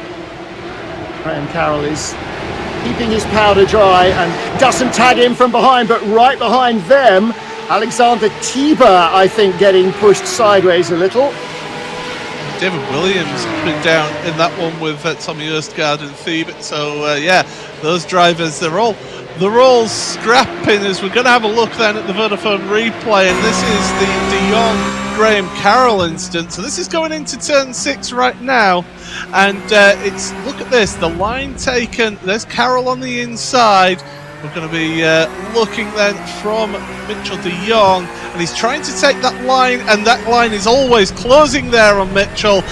Graham Carroll was going very defensive early. I mean, I will say, Martin, the throttle pedal does work both ways, doesn't it? Yeah, I don't know where Mitchell de Jong thought the gap was coming from there, but that's another one for the stewards room. Stewards are going to be busy today, aren't they, at iRacing? Alejandro Sanchez, Sebastian Job, 47, and I guarantee there is a 22 car. There he is, right behind him. That's your race leaders. 0.18 of a second. Job looking to go large around the outside. Now, Sanchez had grip to spare just about everywhere, it seemed, in the sprint race. Let's see if Sebastian Job, inside him, downhill here. If you're in the passenger seat, you would be clinging onto whatever you could with your eyes firmly clamped shut. He's got the move into turn one. He'll have the inside line. That is a huge move again from Sebastian Job and also from Alejandro Sanchez to give each other racing room. No point cutting off survival with 24 minutes to go. And again, squawk there from Paul Smith, into 2, into 3, into 4. It's still going on, but Sanchez is back into second, and Josh Rogers now comes in hunter-killer mode. Well, that's it. Because of those two going side by side for so long there, that just drew Josh Rogers into this battle. So we've got a three-way scrap at the top of the standings. And I made that noise because I've driven plenty of races around this track, and I know how difficult it is to go into that turn 3 on the exit and give each other space. So hats off to both of them. Great driving from them all. But now Job desperately trying to break that draft. Well, of course, he's towing 2 cars along now, so this is going to work for Josh Rogers. Rogers is going to try a move here. Alejandro Sanchez leaves the door open almost. He goes outside, inside. Is that going to work? He's on the curbs. No. And here, up the inside goes Rogers. Rogers saw that was going to happen, got the drive. He braked early, turned in early, got the drive off turn 10B and over the hill where momentum is everything. He just drove by Alejandro Sanchez. Sanchez, well, you've got to try something, and he's got plenty of time to try other things as well. And that brings Joshua Anderson back with them. But looks like Dane Warren is starting to close as well. And Warren, watching this battling quartet in front, is going, yes, boys, just keep doing that. I'm coming. Yeah, so, I mean, we saw in the sprint challenge race at the start of this broadcast, we saw how on the last lap of that race, having that move to the outside, compromise your run through the second part of 10A then into 10B, and that's exactly what Josh Rogers waited for, that compromised line to get the run out the corner. And look at this snaking train down the back stretch here now, through 8 the left in towards 9, where you start plunging downhill into the braking zone. And there you got Warren, we've got Giassi, we've got Kronke, and also we've got Mac Backham on that. But to the front of the field, Rogers is having a little look. He's trying to make his move and make himself very large in the mirrors. Yeah, Josh Rogers with the red bonnet right behind Sebastian Job's Red Bull car. PRS Commander driver all over the back of him, just trying desperately to find a way through.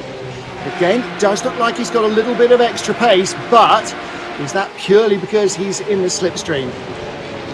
Alejandro Sanchez still lies third from Joshua Anderson. And Dane Warren, Jeff Giassi, they're getting closer and closer, aren't they? And there's a little bit of a gap then to Martin Kronke.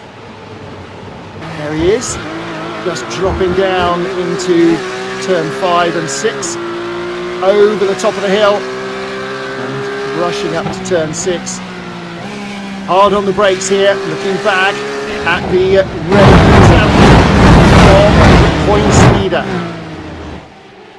So this, actually, the top 3 is a battle of the top 3 in the championship in terms of the standings now, because Max Benecki has dropped out of what was second place coming in here.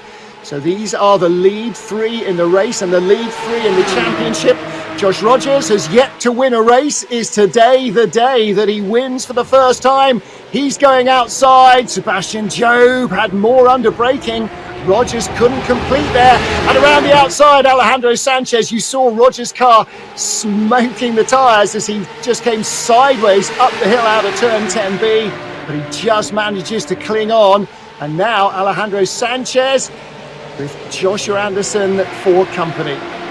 Did you see though how Rogers was able to get to that inside line to shut that door so that Sanchez had to go to the outside line? If Sanchez had got a nose in on the inside there, Rogers would have been hung out to dry, and he knew that. I was going to mention about the front two were actually gapping out over Sanchez at the front, but they've all closed up again because they were going side by side into the chicane. So they have the pace over Sanchez and the rest of them. And I really feel that, I mean, we're only 10 minutes into this race. I feel that this could potentially be a breakout moment for the front of the field in the championship standards. Well, the lead sticks. Somebody from there is going to end up on the podium. I do slightly worry, despite all of their experience, about Sebastian Jobe and Josh Rogers. That could just go so wrong for them. But Rogers knows now that he can't afford to give any points away. Sebastian Jobe doing a great bit of defence. That's a real cricket player there against a fast pace attack. He's just holding line and length and just staying middle and leg and not allowing Josh Rogers to come through. Rogers all over him everywhere, throws it up the inside in turn one, but again, turn two is a left-hander over the brow. Has Rogers got enough? You just saw him dab the brakes. He knew he was in trouble there. He'd been all over the grass at turn three and downhill into turn four. Well, as a proud Yorkshireman, I must say that Jeffrey Boycott would be proud of this display of defensive work from Sebastian Jobe, and doing a fantastic job. That's a reference that only British people will get. Yeah. But we'll move on quickly.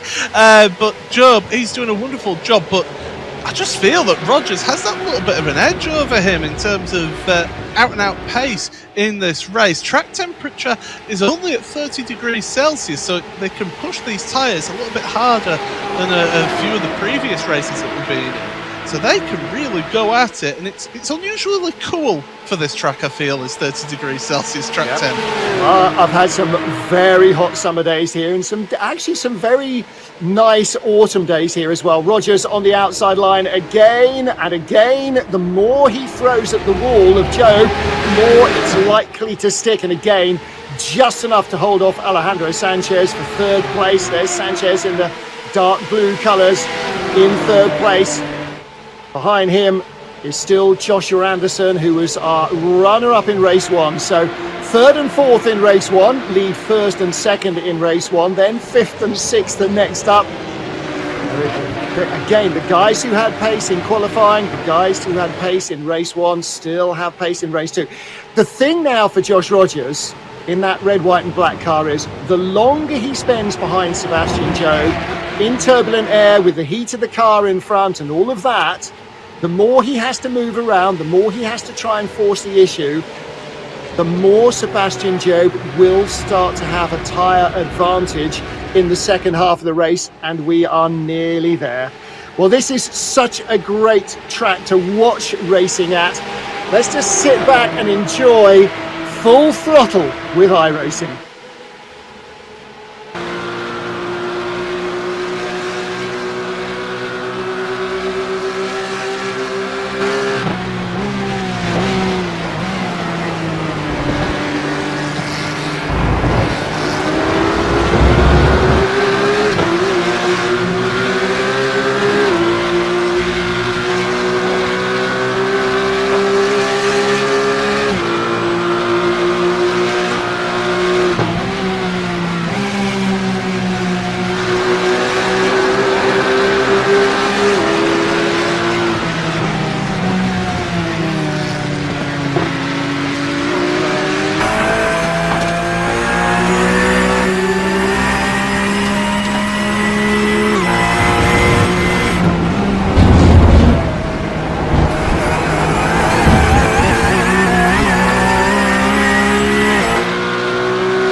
Wow, a full lap with full throttle and lots of action as well. You rode on board with Alejandro Sanchez and watched and heard as Josh Rogers took the lead from Sebastian Jobe.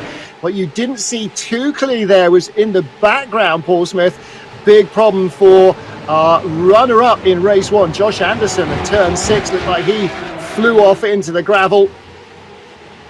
Yeah, he is back up and running, but all the way down in 19th place now, so big incident for him. But I did mention about how Josh Rogers just seemed to have that little bit of an edge over the top of over Sebastian Jobe, should I say, and he's showing that now and going through now, and he's just trying to pull away. We're going to have a look at the Vodafone replay again then of the 36 of Joshua Anderson. So this is going into turn number 6. It's Dane Warren that he's fighting with there. Onto the brakes and just up at the rear end. The rear end gets lifted. Josh Anderson does actually hit the barrier there, but back up and running, like I say, down there in 19th place. Listen, that's just so tough. He had a really good first race. He had a really good second race going into the top 20 in the points, and he may have dropped out again as a result of no fault of his own. I think Dane Warren, again, that is one for the stewards. I think if you ruin somebody else's race like that, whether it's by design or accident, then the stewards are duty bound to ruin your race as a result. And Dane Warren will lose points. Obviously, they can't give any back to Josh Anderson. Back on board with our points leader, Sebastian Jobe. He had, what did we have, 25, 6, 7 points before we came into this weekend over Josh Rogers. So Josh Rogers out-qualified him. He got the full 10 points for pole position, and now is looking at his potentially first win of the season. And you're right, Paul. Josh Rogers has just managed to get a couple of car lengths away from Sebastian Jobe, enough that Jobe has to really do something quite extraordinary to try and get past him. At the moment, 12 minutes and 30 seconds to go. Has Rogers had the best of his tyres? Will Sebastian Jobe be able to come back to him? Or will he be fighting off Alejandro Sanchez? Sanchez looking for his 6th consecutive podium. Yeah, we're going to actually have a look at that pass for the lead then as well on the Vodafone replay, as we'll look at that, and it's through turn number 12, the last corner there. They went side by side, then into turn 1, and it was all the way, the two of them giving each other room, racing respect shown right there, a little bit of a squeeze as they headed into 2, then at turn 3, and this is where Rogers just has that slight overlap. He'll get the inside for this part of the SS, and that is where the move is stuck. And I just feel that Rogers just seems to be that little bit quicker through the more technical section here, Martin. He just seems to be a little bit quicker down through that first sector through the S's, and that's where he just gets that little bit of a gap before they head on down this back straight. Well, see, when we talked to Josh Anderson, he felt, again, that Alejandro Sanchez had a little bit less wing, was quicker down the back straight, and Anderson had a little bit more. He said, I'm really good in sector 1. It looks as though that is the game that Josh Rogers has played as well. Just a little bit, a fraction, maybe one click on the wing, or a tiny bit more gurney, or wickerbill, as they like to call it in this part of the country, on the back wing, just to try and give yourself a fraction more grip in these big corners. And that move, where they were side by side here, through 1, through 2, over the brow, through 3, over the brow, and then you saw Sebastian Jobe just dab the brake and let Josh Rogers through. That's because although when you walk it, this looks like it's so wide, look at the damn speed they are going down through the S's. They're doing 150 miles an hour comfortably down there. It is so narrow, because they are going so fast through the S's. It is properly one-line racetrack. Battle for 17th, Josh Anderson at the back of that little trio. There he is, the 36 car with the multicoloured white and blue. Hi, Bobby Zelensky.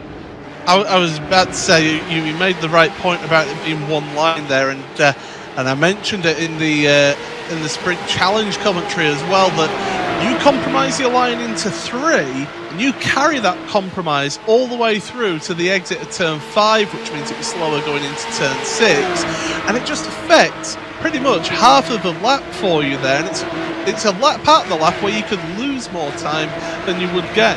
Yeah, absolutely right. And everything I've ever seen raced there, whether it's GT cars like this, P cars, wing cars, single-seaters, anything, it is a one-line racetrack down through the S's, and if you dare try it as side by side, it'll bite you. On board in the 31 car, this is David Williams, racing from Germany, the British driver for VRS Coanda. Right in the middle of that battle. Looking at earlier on. Again, over the brow. Look at the way the S's sort of stretches in front of you, but the curbs just come at you like a left-right-left combination from a boxer. They're just on you instantly. There is no room there for 2 cars unless you're in golf carts, and even then. But we probably shouldn't talk about my nefarious past at Road Atlanta.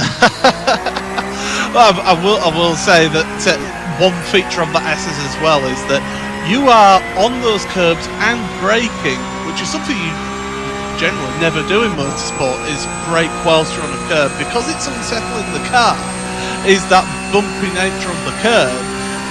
Hitting those brakes, you can just lose control at any time, and that was one of the features that the drivers were mentioning when they were preparing for this race, is just how the car can become unsettled in one moment's notice because of all these bumps and the curbs. Talked about Alexander Tiber a little bit earlier. Here he is, German driver for TRL, and right behind him Marc Perez, I think. So that's the battle at the bottom of the top 15. Talked about those who are having a tough weekend at the office. Brian Lockwood came in here 9th in points, best result, 3rd place in the sprint race in Zandvoort, and that must feel 3rd and 5th then, like a long while ago. 6th in the main race in Barcelona, but since then, Donington, an unmitigated nightmare. Silverstone, barely much better. I bet he's really looking forward to going to Brands Hatch with his history on British tracks currently this season. Yeah, he's not having a good day of it at all today, is Brian, and he'll be disappointed with how it's going there. I mean, he finished race 1 in 28, so no points scored for him in that first race. The second race, he's in for a few points, but not many, down in 20. It's back up for 6th. This is an intriguing one here further up your field. Kronke, Backham, Ellis Jr., Benecke, Bootloop, and Dion, all together within a couple of seconds of each other. Yeah, Bootloop and De Jong holding a watching brief at the moment, but Max Benecke goes the long way around. Turn 1 on Kevin Ellis Jr. That gives him the inside at 2. You saw Kevin Ellis Jr. there just dab the brakes. That was the moment of, he's got me. And that's part of being a racing driver as well. Understanding when you've lost the battle. You may not have lost the war, but right there, Benecke just tucked him up like a kipper, and Kevin Ellis Jr. understood that. And because of that little battle between them, you did mention Jeremy Bootloop getting a little closer. Now they are quite a lot closer. Jeremy Bootloop in the number 2 machine, the red and white car, right there. So they are now a 6-car train behind Martin Kronke, another of the VRS Coanda Sport drivers. Kronke not able to break free. This is like small capacity motorcycle racing. They're just following the leaders, zigzagging down the back stretch here. Mac Backham right behind him. And on board the 98 car, this is Kevin Ellis Jr. Pick up the throttle really, really early. Barely get off the brakes. And here we go. That's what you get. You get that momentum over that uphill into the... All you can see there is bridge. As you come under the bridge, all you see is sky. And then all you see is the Marshall Tower and the pit lane in front of you as you plunge down into 12. Through goes the number 11 car. So that's another spot taken by Max Benecke. And unfortunately, as we ride on board, Mac Backham does get the door shut, so he only loses 1 spot there. Doesn't lose a second to Kevin Ellis Jr., so Kevin's going to have to keep pushing. The Glaswegian will do that. Well, I was going to say the Benecke on the exit at 10B had to actually check up, which allowed Kevin to close up to the back of him. But then Beneke getting the run out of that final corner across the line, giving him that momentum to get the move done over Mack. It has allowed Kroenke to be able to pull away just that little bit in front of Max, but Beneke, he's got to be on damage limitation with this one. He's getting moved up a fair bit, 9 positions in this race, so at least he's trying to take as minimal hit as possible in the championship. Yeah, when you can win, when you can't get every darn point that's up for grabs. Battle for third. So this is again looking for a 6th consecutive podium, Alejandro Sanchez, but he's carrying my €10 notes now, which is definitely success ballast. All over the back of him is Dane Warren. Warren trying to recover his weekend after an unmitigated, or his championship after a mitigated horror story that was Donington Park. Sure, he won't be looking forward to going back there in a hurry, but he's got a good car under him this weekend. He's making good use of it as well. He showed some great racing moves here at Road Atlanta, so this is clearly a track he likes. And Joe, within shooting distance, Josh Rogers hasn't got away. Half a second. Next couple of laps, we're going to be getting right down to the nitty-gritty. I don't think Sebastian Jobe is close enough. However, right now, Sanchez and Warren, I think Warren is definitely close enough. Here we go. Alejandro Sanchez is going to have to be meticulous in where he places the car, and he's painted onto the driver's left down the hill, making Warren go the long way. Yeah, I think Warren has actually looked after his tyres a little bit better than Sanchez. Look at that, the confidence on the brakes into the chicane. Oh, he's gone a little deep as Warren. That's allowing Sanchez to look to the inside here through 11, plunging downhill into 12. And Warren, oh, he clipped the grass on the outside of 12. Big code brown moment, and Warren has dropped back there. Yeah, Sanchez kept his cool there, didn't he? That was key. Yeah. Don't get flustered. And actually, I think it all started, Warren just got in the tiniest bit too deep into the tunnel turn 10A, and that then compromised him all the way over the hill, down into turn 11 and 12. And in the end, by turn 1, Alejandro Sanchez had grabbed third place back again. And he has got just the tiniest little margin. 2.5 minutes left. So this plus one more, it's going to be tight all the way to the flag for first, for second, and for third. On board. Oh, Paul. Yeah, this is the replay. Then you can see he just dips a tyre in. Look at the correction that he has to make. Lightning reflectors from Warren there on that replay, and getting a great shot from that visor cam to see what the driver sees there. Well, you saw the hands there. The only reason he wasn't back into the national pit lane is he kept his right foot buried as well. A Porsche will allow you to make a steering correction like that. You lift off, it's in the next county by the time the accident finishes. So he did a great job there. Keep your right foot buried. Let the car drive you out of trouble. So 1 minute 36 on the clock. The leaders across the line. And it is Josh Rogers looking for his first win of the season. Our 5th of 10 race weekends. Behind him, Sebastian Jobe, limiting the damage. Oh, bouncing across the curbs. We're on board with Jobe. Again, the helmet cam just showing you the compression through these corners and under braking as well. Is he going to be close enough? He's not off 7, is he? No.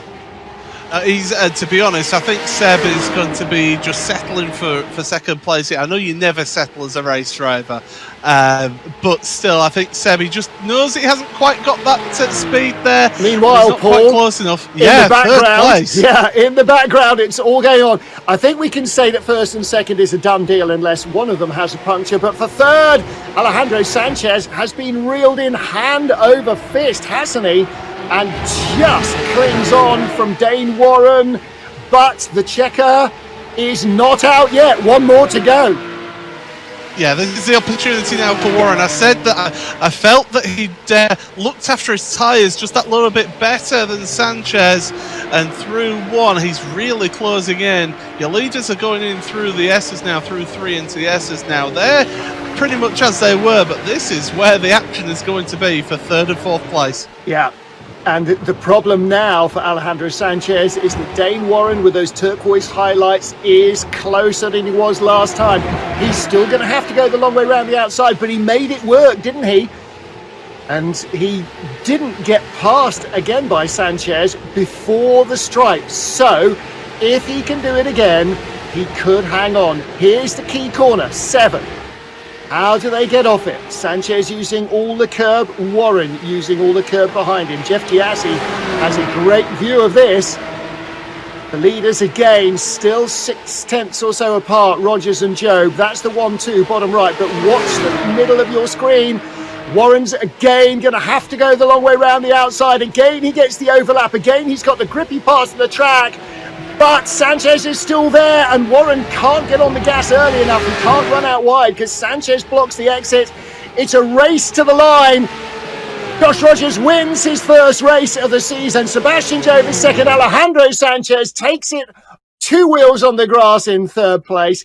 That was an epic battle for the final podium spot, and a great cat and mouse game with Josh Rogers taking the lead just before the midway point.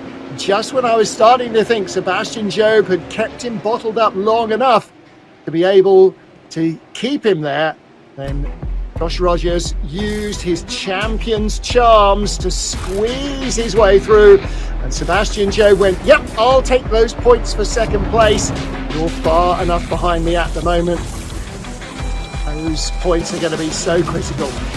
So first win of the season in anything for Josh Rogers. Sebastian Jobe, Alejandro Sanchez complete the podium. Alejandro's 6th consecutive podium spot. Dane Warren, so close but no cigar in 4th. And Jeff Giassi and Max Benecki. What a recovery day he has had. Ends the main race in 11th position. Where did he qualify for the feature, Paul? 19th? Yeah, it was down there, down in, what was that, 16th place for Benecki. Yeah. 16th to 6th in 90 minutes of racing, in 45 minutes of racing, I beg your pardon. Cracking stuff. Graham Carroll, disappointment for him, but he did fight his way back up to 13th position at least. And Joshua Anderson, 19th. Josh, if you listen back to this, I apologise earlier on, because obviously we interviewed him after race 1 and clearly got him the curse of the commentator. That rounds out the top 20. The points go all the way down to 25th place. Jack Sedgwick gets the 1.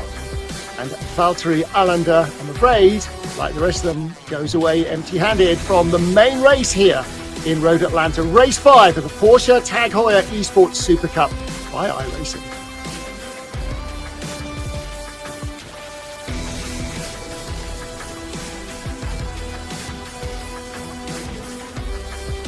Well, there we go. Thank you very much there, Martin and Paul. What a fantastic event that we've had here today at Road Atlanta. 2 incredibly enthralling races here, Will. I'm Connery Maddock. I'm joined by Will Vincent here for the post-race show. And, Will, I don't think we could have really asked for a much better event. These 2 races are amazing.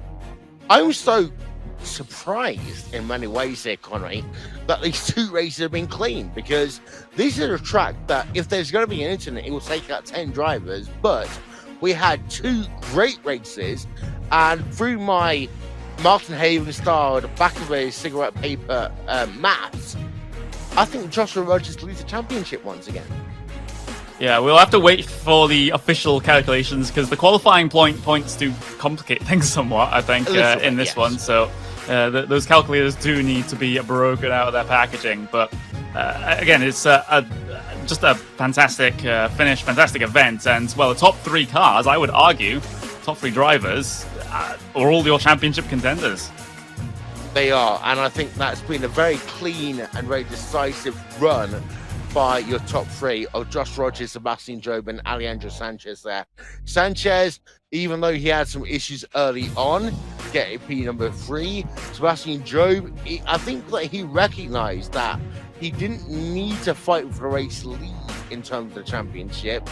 But Josh Rogers, I think that wanted to do the whole pole to end up getting the feature race victory, and he did so in good fashion. Yeah, and under pressure as well, remember, because Job was all over him. And Job had an absolutely brilliant 2 races as well. We saw that fantastic 3 wide pass in the sprint race, which was just the start of everything he did here today. He was always trying to go forward, always trying to look for these gaps here and there. And I think he was kind of knowing how heated the championship is getting at this stage. He knows that the points margin isn't too much at the very front there, and he needs everything he can get. And going wheel to wheel with Josh Rogers for so long, I think it was basically half a lap he went side by side with Josh. That is incredible, and a lot of respect given.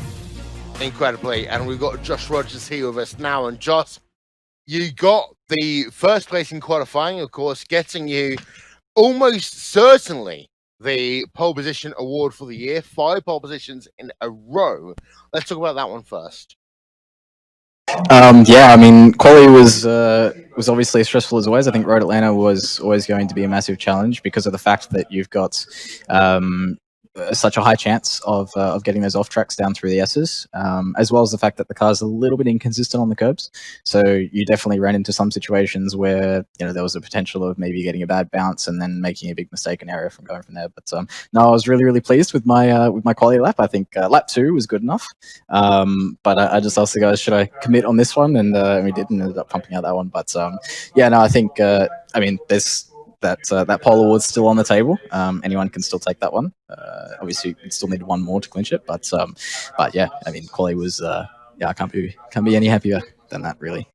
So race number 1, you started off okay, then you had yourself an incident on lap number, I think it was 2 or 3. That led you to starting a little bit further down in terms of this the feature race than we would have expected.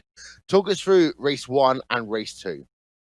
Yeah, I mean, race 1, I started on the outside, which was good. I always knew that outside was going to be where you wanted to be because you can tend to go around the outside through turn 1 and then just gain the position up into turn 2. But yeah, lap 1, made a few spots, had a little bit of contact. Seb gave me a little bump in the last chicane, which sent me back a few positions, but managed to kind of get that out of my head, head down, bum up, as they say, and yeah, just tried to pick off as many cars as I could one by one. I think the draft definitely kept everyone compacted really nicely, so you could always kind of pull yourself back into the mix, even if you're a little bit further behind. So yeah, I mean, P4 in the sprint, considering everything that happened, yeah, that was something that I didn't necessarily expect to happen coming to that, so that was great. And yeah, the feature, I kind of went in with the same mindset, trying to just pick them off one by one. I knew that I'd have to get rid of Josh quite quickly.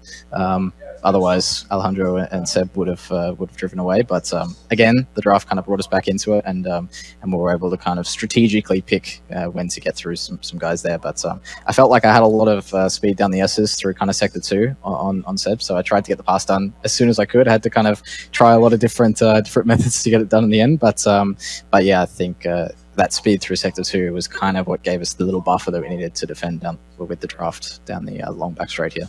Well, very quickly, next race is going to be at Brands Hatch, and that is a race that is very different to what we've seen previously. What's your thoughts heading into that event?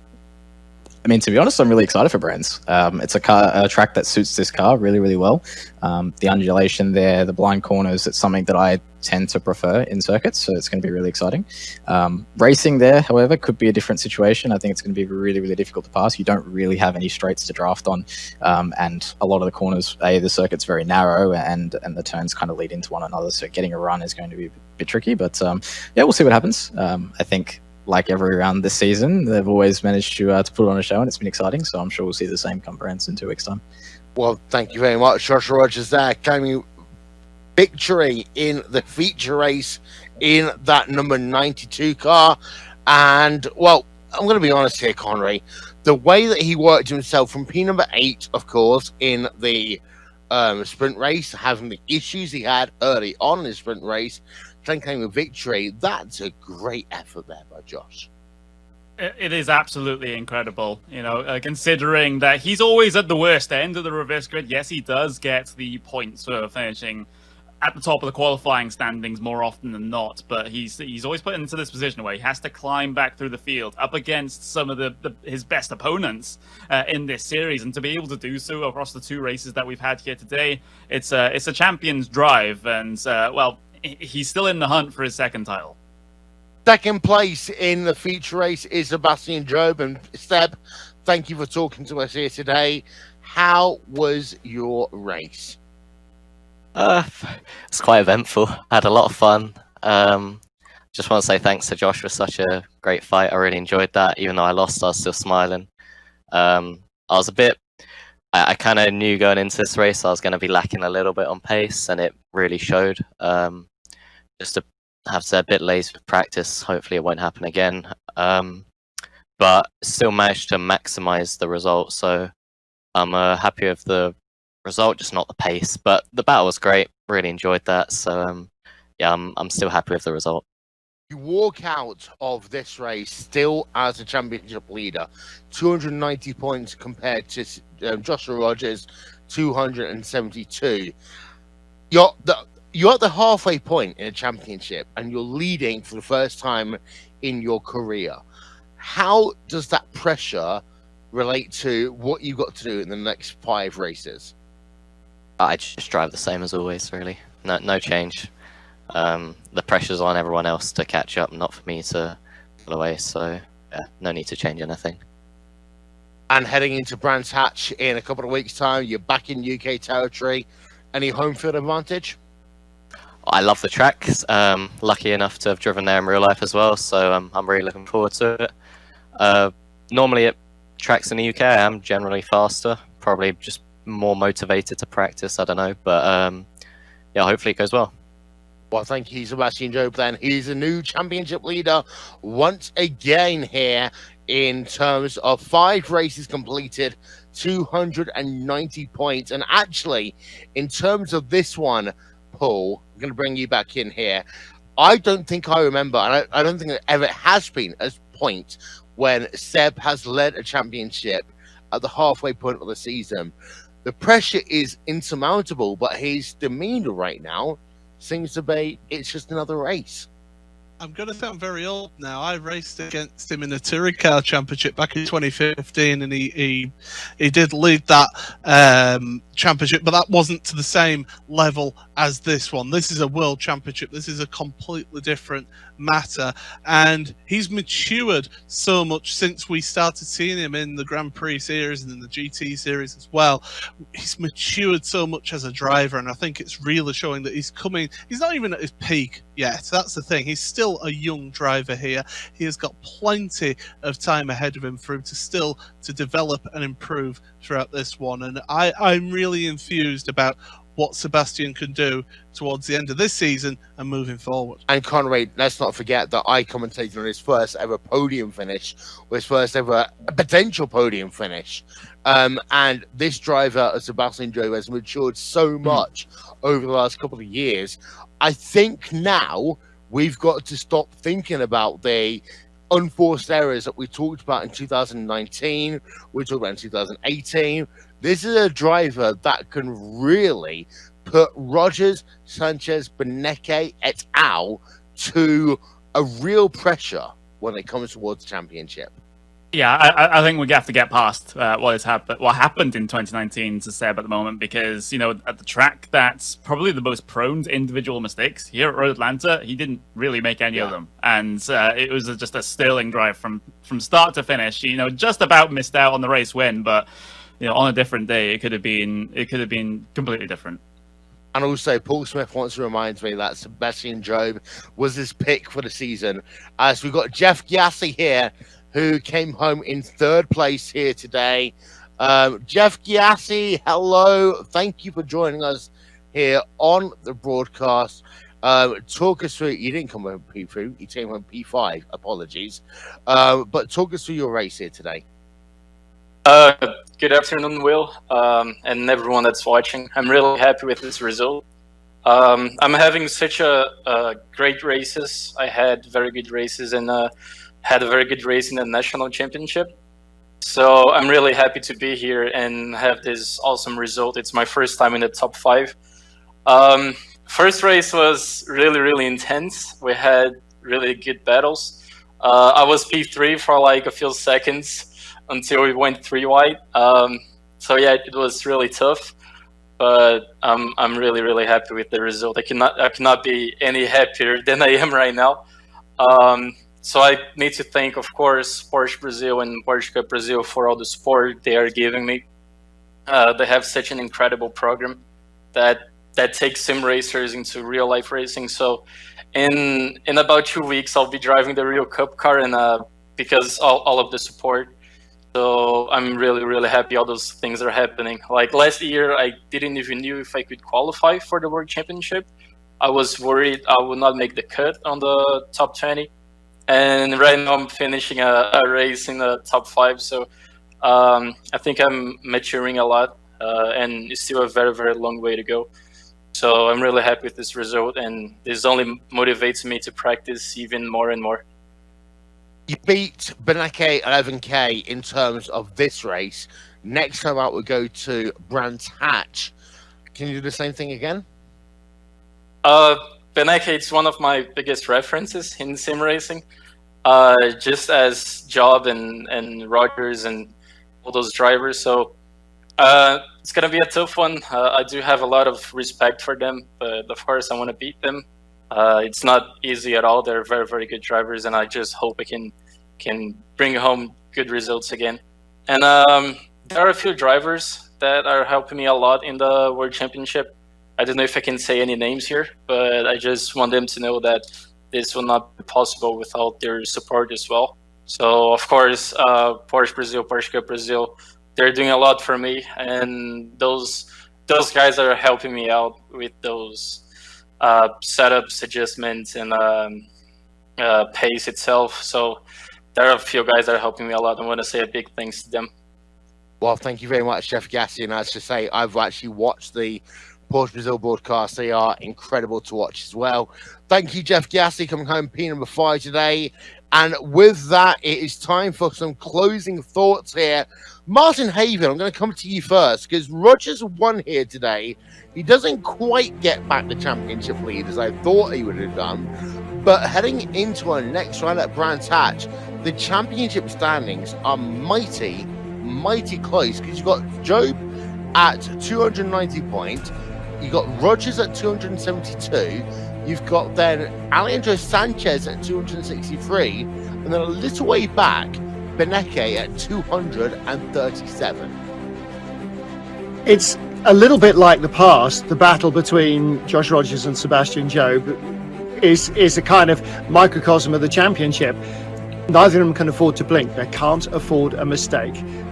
Because of Alejandro Sanchez, but also particularly, of course, because of the experience of Max Beneke. So it is going to be a knockdown, drag-out knife fight, and we probably won't have a champion until the end of the feature race in Monza. So, you know, October the 10th, that's when we'll know who's going to win this. Until then, you know, dark horse is Sanchez. Beneke should be back in the mix with another couple of races down, unless he has another qualifying disaster. But at the moment, Josh Rogers and Sebastian Job are showing all the potential both to be a champion, and all the determination and all the grit. And they're having fun racing each other doing it. Respect, speed, fun, that's what it's all about. Ironically, I've got Beneke as an advert when I'm looking at the championship results. But, Paul, in terms of Sebastian Job, it's like you talked already about the fact that you commentated him over the years. I talked about Sebastian Job when he was running on RaceSport TV Monday Night Skippies years ago, and this is his best ever shot at getting a world championship victory right now. He's leading Rogers and Beneke at the halfway point of the season. The only thing for Job right now is to keep calm, right? Yeah, absolutely. I mean, he said it himself in that interview that he doesn't need to change anything about his driving.